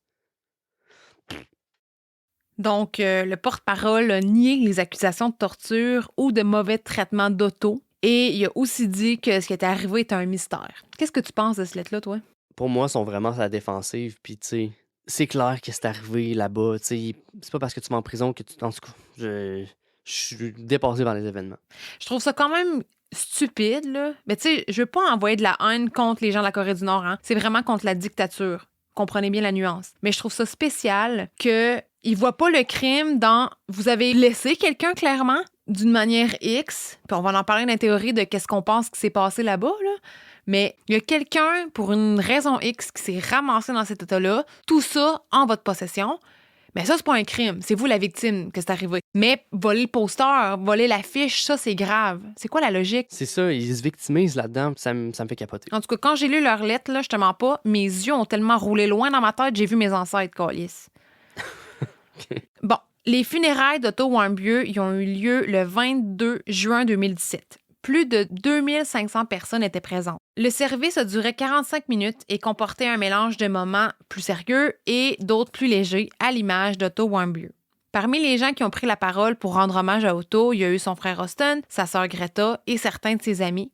Même le diplomate Joseph Yoon, qui s'était battu pour que Otto soit libéré, qui a été même dans l'avion qui ramenait Otto. Ouais. Andrew Craneur, un ancien camarade de classe d'Otto, a dit de lui qu'il avait un avenir brillant devant lui, mais que malheureusement, personne ne pourrait être témoin de ça. Andrew a dit aussi « Tout ce qu'il dit sur Otto est vrai, c'était le plus gentil. » C'est tellement triste. C'est tellement dommage, genre c'est... En tout cas. Les funérailles comprenaient une exposition des effets personnels qu'Otto Warmbier avait emportés avec lui lors de son voyage en Corée du Nord, comme ses vêtements, ses souliers, un cahier de notes de l'Université de Virginie, son passeport, son portefeuille, etc. Pas de mention de bottes silencieuses, par exemple. C'est ça que j'allais dire. Je sais pas s'il y en avait juste pas ou si c'est juste pas mentionné, mais... En tout cas. Ouais. Après les funérailles, une veillée aux bougies a eu lieu. La copine d'Otto, Alex Vagonis, a parlé de lui. Parce que oui, Otto il était en couple au moment de sa détention. Alex Vagonis a dit d'Otto « Ce n'est pas seulement ma vie qui l'a rendu plus coloré, mais celle de tous les autres. Je trouve un peu de réconfort en sachant qu'il a finalement pu rentrer chez lui pour être avec sa famille qui l'aimait tant. » En septembre 2017, Fred et Cindy Warmbier ont fait une autre entrevue avec Fox News. Ils ont parlé de d'autres blessures qu'avait Otto qui n'avaient pas été mentionnées dans la conférence de presse qui avait eu lieu à l'Université de Cincinnati. He was blind, he was deaf. As we looked at him and tried to comfort him, it looked like someone had taken a pair of pliers and rearranged his bottom teeth. Fred Warmbier a dit qu'Otto était sourd et aveugle et qu'à un moment, ils essayaient de le réconforter, les parents, et ils ont remarqué quelque chose d'étrange. Ses dents du bas donnaient l'impression que quelqu'un avait pris une paire de pinces et aurait réorganisé ses dents. Je l'ai dit, j'ai eu des frissons, man. Ils ont comme changé ses dents de place. Comme s'ils avaient enlevé ses dents et ils les avaient replacées. Ah! Oh, man! OK. Ouais. La coroner, Dr. Lakshmi Kaud Samarko, a déclaré qu'il n'y avait aucune preuve de traumatisme aux dents. Il y a plusieurs orthodontistes qui ont dit que c'était impossible d'arracher des dents puis de les replacer. D'autres disent que c'est bel et bien arrivé. Donc là, on a deux témoignages, si on veut, conflictuels. Mais un ancien dentiste d'Otto Warmbier, Dr. Moredoc, a dit avoir observé des différences substantielles dans la position des 4 dents centrales inférieures d'Otto après avoir vérifié des images dentaires après les faits. Donc lui, il s'est fié à son dossier. Il a regardé les photos après son retour de Corée du Nord. C'était pas la même chose. Il a dit, Dr. Moredoc, ce genre de changement serait dû à un impact. Ça n'aurait pas pu arriver de façon naturelle. Donc, c'est pas juste en vieillissant, il se brossait les dents trop fort que c'est arrivé. Là, on entend? Deuxième dentiste qui a donné son opinion favorable à ce qui s'est passé de quoi dans sa dentition, c'est son docteur qui avait vu juste avant de partir en Corée du Nord, le 27 mai 2015. Il s'appelait Dr. Todd Williams. Il était du même avis que Dr. Doc. Il a dit, et je cite, « À mon avis professionnel, une certaine force leur a évidemment été appliquée après son rendez-vous du 27 mai 2015. » Soit 1 an et demi avant d'être allé en Corée du Nord. Après le décès d'Otto, le président Donald Trump ne s'est pas gêné pour critiquer le régime brutal de Kim Jong-un. C'est une des premières fois que moi, j'ai pu voir de l'humanité de la part de Donald Trump, de l'humanité sincère. Pour vrai, là. Puis je suis peut-être naïve à mort, là, puis je veux pas embarquer dans la politique, mais dans tous les moments où il a été filmé à parler d'Otto et de sa famille, il avait l'air honnête dans ce qu'il disait. Faites votre avis personnel par rapport à ça. Mais bon, l'ancien président des États-Unis s'avait engagé à empêcher que de telles tragédies ne frappent pas des innocents aux mains du régime qui ne respecte pas la base des droits humains. Le secrétaire d'État de Donald Trump, à ce moment-là, Rex Tillerson, a dit « promettre de tenir la Corée du Nord responsable pour l'emprisonnement injuste d'Otto Warmbier ». Le 30 janvier 2018, Donald Trump a pris le temps de mentionner l'histoire tragique d'Otto lors du discours sur l'État de l'Union. Ça, c'est un événement annuel dans lequel le président présente son programme pour l'année qui débute aux États-Unis. OK. Puis Fred et Cynthia Warmbier étaient présents. Ils avaient été invités personnellement par Donald Trump. Puis Donald Trump, il a dit « Après un procès honteux, la dictature a condamné Otto à 15 ans de travaux forcés. » Donald Trump s'est ensuite adressé directement aux parents d'Otto en disant « You are powerful witnesses to a menace that threatens our world, and your strength truly inspires us all. Thank you very much. Thank you. » Vous êtes de puissants témoins d'une menace contre le monde. Votre force nous inspire tous. La vidéo est sur YouTube, puis j'ai trouvé ça vraiment touchant. Moi, ça m'a un peu bouleversée de voir les parents d'Otto recevoir une grosse ovation debout. Tout le monde dans la salle lors de cet événement-là se sont levés pour les applaudir, puis ils pleuraient, man. Ah, sérieux, c'était... Ouais. Après la mort d'Otto Warmbier, autant Donald Trump que Kim Jong-un se gênaient pas pour s'insulter l'un l'autre. Genre... Sur Twitter, genre? Non, ben, je pense pas que Kim Jong-un il tweetait, là. Mais des citations, un à l'autre. Donald Trump demandait une entrevue, fait une petite pique à Kim Jong-un. Ah, je te dis, c'était le bordel, puis vous vous rappelez. L'hostilité entre les deux pays en 2016, 2017, 2018. Pendant, dans le fond, presque toute la présidence de Donald Trump, on avait toute peur. Dans ce temps-là, la Troisième Guerre mondiale éclate. Fait qu'en tout cas, ça.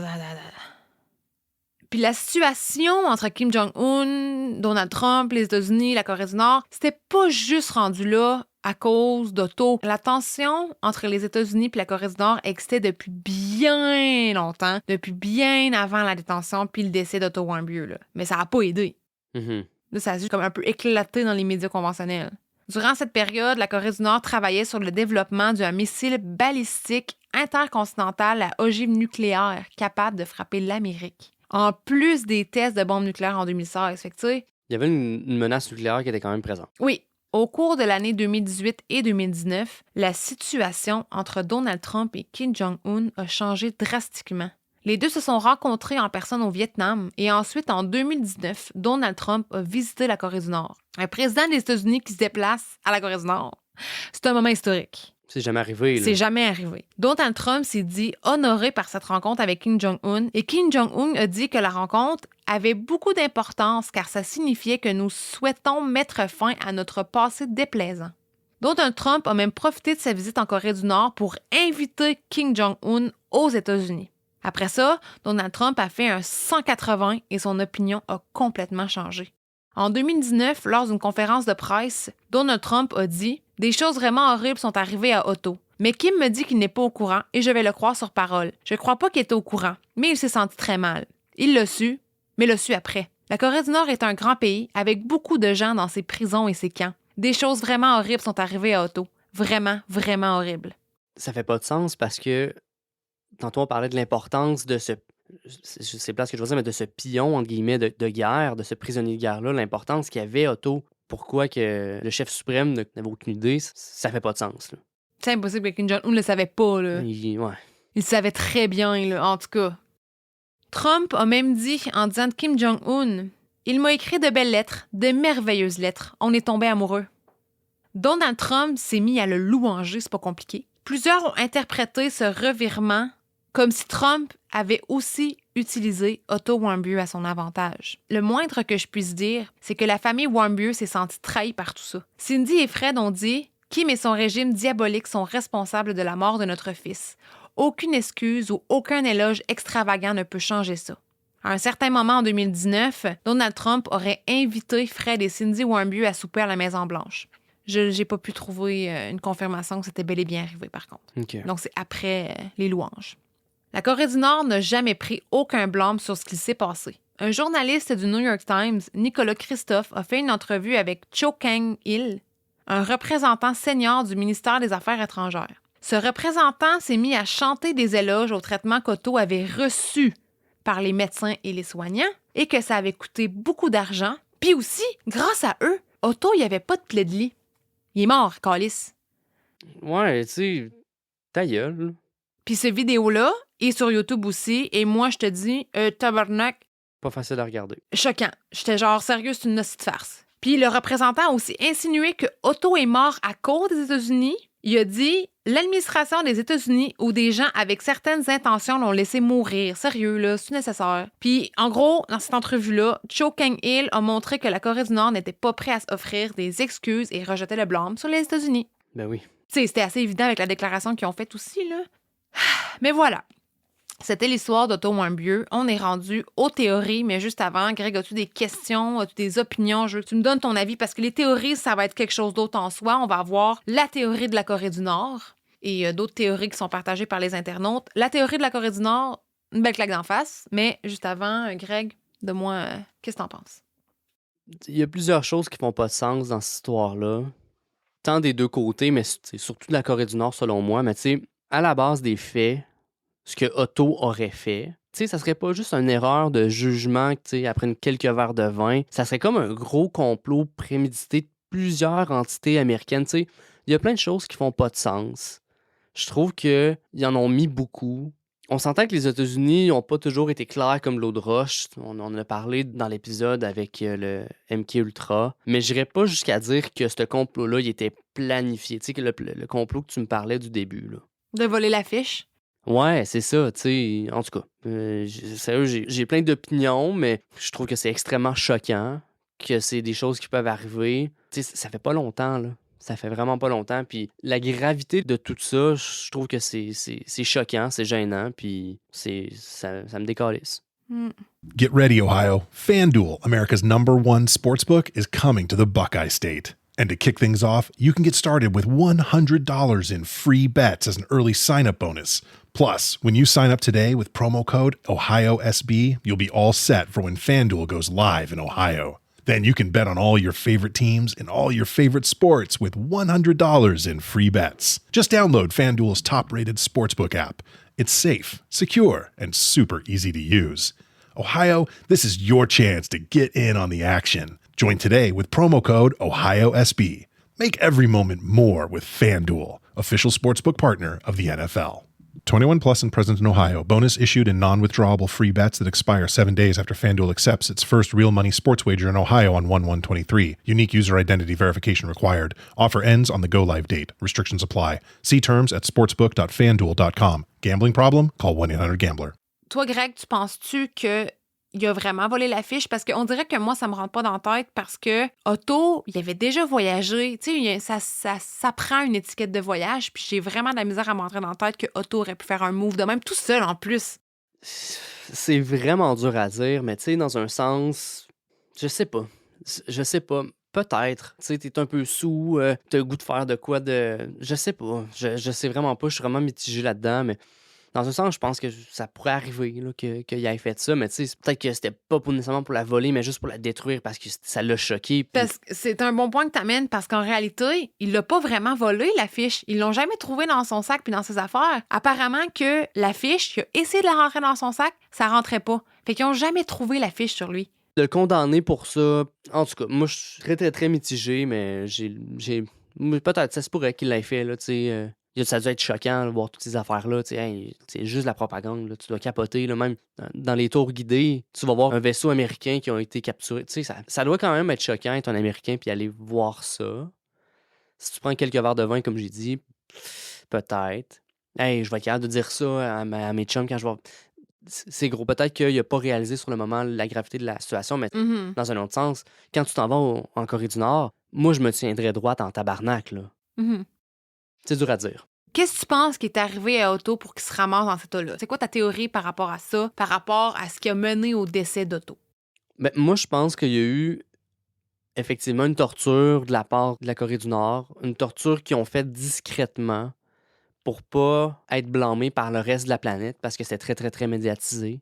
Je pense qu'ils voulaient faire leur point en le punissant. Puis moi, je pense qu'il s'est fait faire des électrochocs ou peu importe pour en arriver jusque-là. Puis avant qu'il meure, ils l'ont juste rechippé aux États-Unis pour pas avoir à porter le fardeau qu'il soit décédé en tant que prisonnier de guerre. Parce que là, ça l'aurait encore plus mal paru en esti. Là. Ouais, ben ça aurait pu déclencher une guerre pour vrai. C'est ça. Là, ça aurait été vraiment dangereux. Puis ça, je pense qu'ils le savent. Le moins qu'on puisse dire, c'est que la mort d'Otto est étrange. On parle d'un jeune homme de 22 ans, actif, en forme, en santé. Il est devenu légume, puis il est décédé sans vraiment d'explication. Le gros mystère ici, c'est la cause. La réponse facile aurait été un coup à la tête, mais cette hypothèse-là a été rayée de la liste rapidement, parce qu'Otto n'avait aucune fracture du crâne.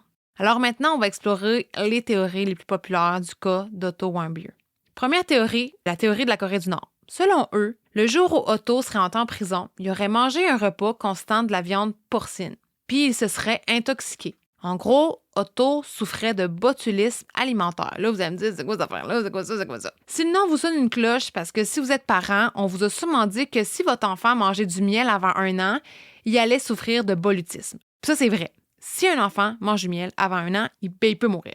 Selon l'Organisation mondiale de la santé, plus communément appelée le WHO, c'est une intoxication provoquée par l'ingestion de neurotoxines puissantes, les toxines botuliques présentes dans les aliments contaminés. Le botulisme alimentaire est une maladie grave et potentiellement fatale. Les toxines botuliques sont neurotoxiques et agissent donc sur le système nerveux. Le botulisme alimentaire se caractérise par une paralysie flasque descendante pouvant entraîner une insuffisance respiratoire. Le botulisme alimentaire est fatal dans 5 à 10 % des cas.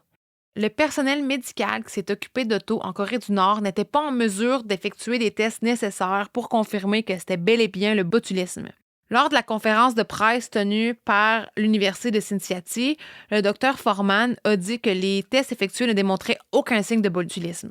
Donc, la Corée du Nord ont essayé une petite tactique pour se défendre. Ah ben, il a mangé quelque chose. C'est pas ça. Ils ont dit, à un moment donné, c'était du porc. À un moment donné, on dit que c'était des épinards qui étaient infectés, me semble. OK. Deuxième théorie, ça provient également de la Corée du Nord. Supposément que Otto se serait fait donner 2 sédatifs ou 2 pilules pour dormir le soir où il est entré en prison. Parce qu'il était vraiment agité, stressé, on peut comprendre. Son état serait le résultat d'une mauvaise réaction au sédatif ou qu'il y en aurait trop pris. J'ai essayé de trouver un exemple d'effet secondaire similaire à ceux d'Otto, en lien avec un sédatif ou une pilule pour dormir, qui aurait pu déjà être observé dans le passé. Les seuls effets que j'ai pu trouver sont des effets après une utilisation à long terme ou une utilisation excessive. Puis, premièrement, on ne connaît même pas le nom de sédatif qui aurait été donné à Otto. Il y a un gros trou dans le dossier médical d'Otto. Mhm. En bout de ligne, c'est possible qu'on lui ait donné un médicament qui aurait ralenti. La vérité, c'est que aussi fou que ça peut sonner, ça se peut qu'ils ont donné un médicament trop fort ou une trop grosse dose qui aurait ralenti le cœur d'Otto à un point où il y aurait eu un arrêt respiratoire. Mais pour moi, c'est pas la cause la plus possible. OK. Prochaine théorie, je ne m'attendrai pas longtemps sur celle-ci, c'est que Otto Warmbier aurait fait une tentative de suicide, par exemple par pendaison, et c'est de cette manière que son cerveau aurait manqué d'oxygène. Ce serait possible selon la coroner Dr. Lakshmi Samarko. Un Américain nommé Kenneth Bay a été détenu en Corée du Nord en 2012 après avoir été accusé d'avoir mené des actes hostiles, similaires à Otto. Kenneth Bay a été libéré en 2014. À la suite de sa libération, il a dit « Aucune force physique n'a été utilisée contre moi, mais ils ont utilisé des tactiques psychologiques. » C'est possible que Otto ait reçu un traitement similaire à celui que Kenneth a eu et ça l'a poussé à bout. Puis il aurait essayé de mettre fin à ses jours. Puis ça, il n'y a aucun moyen de dire si c'est arrivé ou pas. Non. Aucun moyen de savoir. Prochaine théorie, ça c'est une petite théorie de Reddit la prochaine. C'est une variation un peu de la précédente par rapport au suicide qui dit que Otto Warmbier était un agent de la CIA et qui aurait tenté de mettre fin à ses jours avec une pilule de cyanure. Les prochaines informations vont sonner comme si c'était de la fiction, mais c'est la vraie vie. Pendant la Seconde Guerre mondiale, les services secrets britanniques ont développé quelque chose qui s'appelait la pilule L. C'est une pilule remplie d'une solution concentrée de cyanure de potassium et le cyanure de potassium est un poison mortel. Le but de cette création était que si une personne, comme exemple un espion ou un militaire, était capturé par l'ennemi, il pourra consommer la pilule de cyanure, mourir rapidement, puis éviter soit une mort imminente et désagréable, une interrogation dans laquelle il pourrait divulguer des informations secrètes, ou finalement, il pourrait s'éviter la torture. La CIA a trouvé ça bien intelligent, c'est pourquoi que dans les années 1950, la CIA se sont mis à créer leur propre pilule de cyanure inspirée par les services secrets britanniques. Tu devineras que tu te promènes pas avec un pot de pilule de cyanure dans tes poches, mais il a pensé à de quoi la CIA, c'est complètement fou. Les pilules étaient camouflées de plusieurs façons, comme dans un bouchon de stylo, dans des montures de lunettes, dans des fausses pièces de monnaie, dans des cigarettes. Puis la plus astucieuse, selon moi, on a déjà entendu parler dans des films, c'est la pilule en forme de dent qui se mettait dans la bouche. Ouais, puis qui craque. Exact. C'était comme une pilule recouverte d'un caoutchouc brun pour éviter un bris accidentel parce que c'est vraiment plate. Tu manges un blé d'Inde en mode espion puis finalement tu te tues, là. Fait qu'ils ont comme fait ça d'une manière à ce que tu peux la craquer en moment, pas involontairement. Il existe plusieurs exemples au cours de l'histoire où des gens ont mis fin à leur jour avec l'aide d'une pilule de cyanure. Juste pour donner un petit exemple, là, en 1977, un agent de la CIA nommé Alexander Ogorniknik travaillait en URSS, l'Union soviétique. Il a été capturé par le KGB. Pendant son arrestation, Alexander a proposé aux agents soviétiques d'écrire sa confession sur papier, mais qu'il le ferait seulement s'il pouvait prendre son propre stylo. Donc, Alexander, il a sorti son stylo, il a croqué le bouchon, puis il est mort avant d'avoir écrit sa confession. Les agents soviétiques, ils ont resté bêtes. Puis, un autre exemple, finalement, j'en avais un deuxième. C'est arrivé ici même au Québec, à l'Institut Archambault de Sainte-Anne-des-Plaines, qui est un pénitencier fédéral à la sécurité maximale. Puis le 25 juillet 1982, une émeute meurtrière a éclaté entre les murs de l'établissement carcéral. Cette mutinerie aurait causé la mort de 5 personnes, dont celle de 3 agents de détention de l'Institut Archambault, Léon Leblanc, Denis Rivard et David Van Din Habile, et la mort de 2 détenus, Christian Perrault et Yvon Martin, les cerveaux derrière l'émeute. On peut lire le passage suivant dans le journal Le Quotidien du 29 juillet 1982. Je cite, « Le rapport d'autopsie sur les 2 prisonniers qui auraient massacré les gardiens avant de se suicider montre qu'ils ont succombé suite à l'absorption de cyanure. » Enfin, les 2 hommes, ils acceptaient tellement pas l'idée d'être en prison qu'en voyant que l'émeute se passait pas comme ils voulaient, Christian Perrault et Yvon Martin ont pris la décision de mettre fin à leur jour en consommant du cyanure. What? Ouais. Si vous voulez avoir plus de détails sur l'émeute puis tout ce qui a mené à ça, captive mes deux amis que j'aime. Bonjour, ils nous écoutent peut-être. Ils ont fait un épisode là-dessus, l'épisode 7 de leur saison 2. Je le recommande fortement. Ce qui arrive dans le corps de quelqu'un qui ingère du cyanure, c'est que le poisson empêche les cellules du corps d'utiliser de l'oxygène. Ça attaque premièrement le cœur et le cerveau, puis d'autres organes, parce que le cœur et le cerveau utilisent beaucoup plus d'oxygène que les autres. Ce qu'on peut déduire, c'est que le cœur et le cerveau manquent d'oxygène, puis il existe des survivants de cyanure de potassium et ces gens vont développer des problèmes cardiaques, cérébraux et nerveux. OK. Disons que Otto Warmbier, il a pris une pilule de cyanure, mais qu'il n'y en avait pas assez. Genre mal dosé. Mal dosé, on va dire. Puis aussi, on se rappelle que les parents d'Otto Warmbier, ils ont refusé l'autopsie d'Otto. Il y a beaucoup de gens que ça dérange, qu'il y en a qui pensent que, Fred et Cindy étaient dans le coup avec la CIA, blablabla. Pourquoi les parents, ils ont refusé l'autopsie, ça n'a pas de bon sens. Puis moi non plus, je comprenais pas pourquoi ces parents n'ont pas voulu avoir une autopsie. Il me semble que n'importe quel parent aurait voulu avoir plus d'informations sur ce qui s'est passé, puis l'autopsie aurait pu leur procurer ça. Puis le fait qu'ils disent rien, puis qu'ils expliquent pas pourquoi il avait décidé de pas faire l'autopsie, ça a mis de l'huile sur le feu. Puis là, je me suis mis à m'envenimer tout seul avec ça, puis oui, donc comment ça. Puis j'en ai parlé avec Émile de Distorsion. Il m'a ramené sur le bon chemin, puis il m'a dit l'explication, qui est très simple. Premièrement, dans l'État d'Ohio, une autopsie est seulement requise sur certaines conditions et le décès d'Otto n'entrait pas dans ces conditions. Donc, rendu là, c'était pas obligatoire. Donc, ça devenait une décision personnelle à savoir s'il voulait ou pas faire une autopsie. Mais on se rappelle, les Warmbier étaient juifs. Il existe certaines traditions juives qui ne permettent pas les autopsies. Selon leurs croyances, le corps est sacré et ne doit pas être touché après la mort. OK. Fait que c'est pour ça. C'est une question de croyance, puis ils ont le droit à ça, là. Fait que Ça maintenant, fait du sens. je comprends. La théorie du suicide par pilule de cyanure est très palpitante, mais je doute très fort qu'Otto Warmbier était un agent de la CIA. Il l'aurait pas dit dans une conférence de presse. Peu importe à quel point il aurait été torturé. Puis à son jeune âge aussi, quand même, là. Je sais pas. Je sais pas. Effectivement, je sais pas, mais à 22 ans, tu sais, aux États-Unis, t'es majeur à 21 ans. Je sais pas si tu peux être dans le CIA avant ça. Tu sais, je connais pas pantoute la patente, là. Peut-être que je dis n'importe quoi, mais pour moi, ça fait pas beaucoup de sens. Ouais, c'est vrai que, me semble, la CIA, les images qu'on a, c'est beaucoup des vieux monsieur blancs. Ouais, en veston-cravate. Là, Exactement. Fait que En tout cas. on le sait pas. Mais surtout, je doute très fort que la CIA a renvoyé Otto Warmbier voler une affiche en Corée du Nord. On peut-tu en reparler à quel point ça n'a pas de bon sens comme plan? On s'entend, là. Avec les ressources qu'ils ont, je pense qu'il y aurait eu un meilleur plan que ça. Oui, mettons. je pense que ça en serait sorti. Ce genre de théorie-là, c'est une façon de rejeter le blâme sur la victime. C'est bien le fun, là, mais non, c'est pas ça qui est arrivé. Donc, la théorie qui est la plus probable, selon toi, selon moi, c'est la torture. Parce que c'est possible que, malgré le manque de preuves, Otto Warmbier aurait pu être torturé. Il existe une méthode de torture très efficace qui laisse aucune trace physique. Pour 10 points, c'est quoi, tu penses? Genre de lavage de cerveau. L'électrochoc? Non. Non, ça laisse des traces. Non. T'as perdu. C'est le waterboarding. Le waterboarding est une technique assez brutale utilisée par des interrogateurs sur des prisonniers. C'est une noyade contrôlée. La manière que ça se passe, c'est que le prisonnier est couché sur une planche, sur le dos. Son front va être attaché de manière à ce que la tête ne puisse pas bouger ou se tourner. Ça peut arriver aussi que les mains et les pieds sont attachés pour vraiment qu'il n'y ait aucun mouvement. Une serviette, parfois humide, est déposée sur le visage du prisonnier. L'interrogateur ou le tortionnaire, peu importe, appelez-le comme vous voulez, il va faire couler de l'eau de façon intermittente sur la serviette qui, elle, est sur le visage du prisonnier. Si l'eau n'est pas versée de façon continue, ça peut entraîner la mort. Le waterboarding, même fait de la bonne manière, peut entraîner des séquelles, comme des dommages aux poumons et des dommages au cerveau causés par la privation d'oxygène. OK. Il y a des vidéos de ça sur YouTube. Tout ce que j'ai dit, pas mal, il y a des vidéos de ça sur YouTube si vous voulez vous faire une image.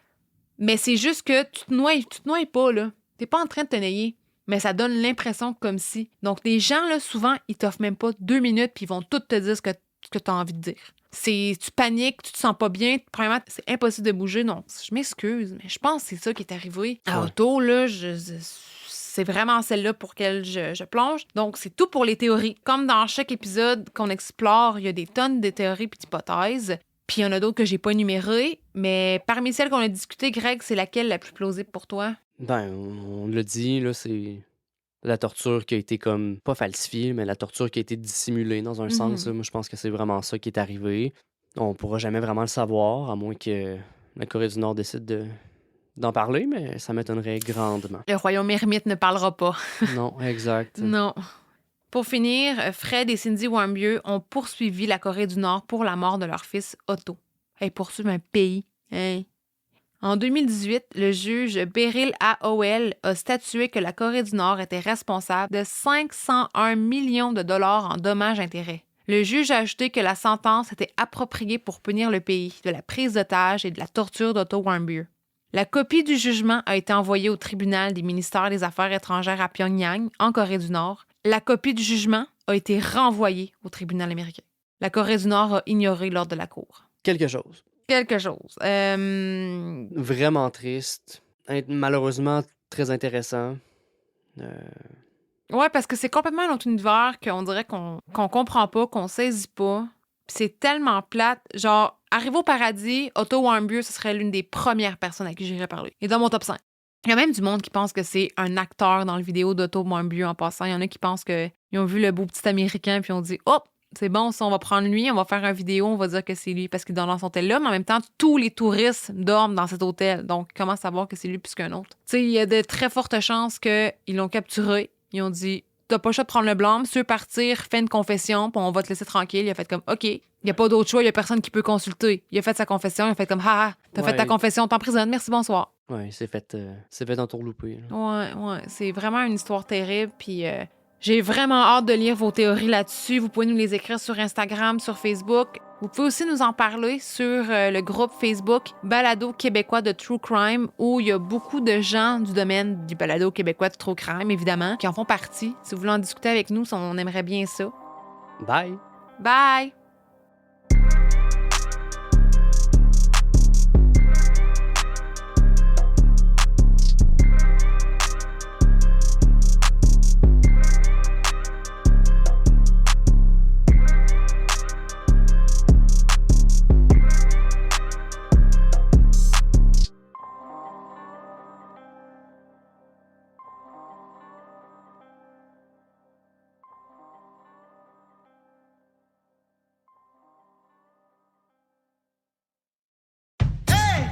Are you ready? The Christmas countdown's on at JCPenney. Through Saturday, use your coupon and dash away with very merry savings on last-minute gifts across the store, like fine jewelry stocking stuffers up to 70% off after coupon, and save up to 50% on comfy, stylish outerwear for the whole fam. Add curbside pickup to make your trip extra quick. We got your holiday. JCPenney. Offers good on select items through 12/24. Exclusions apply. See store or jcp.com for details.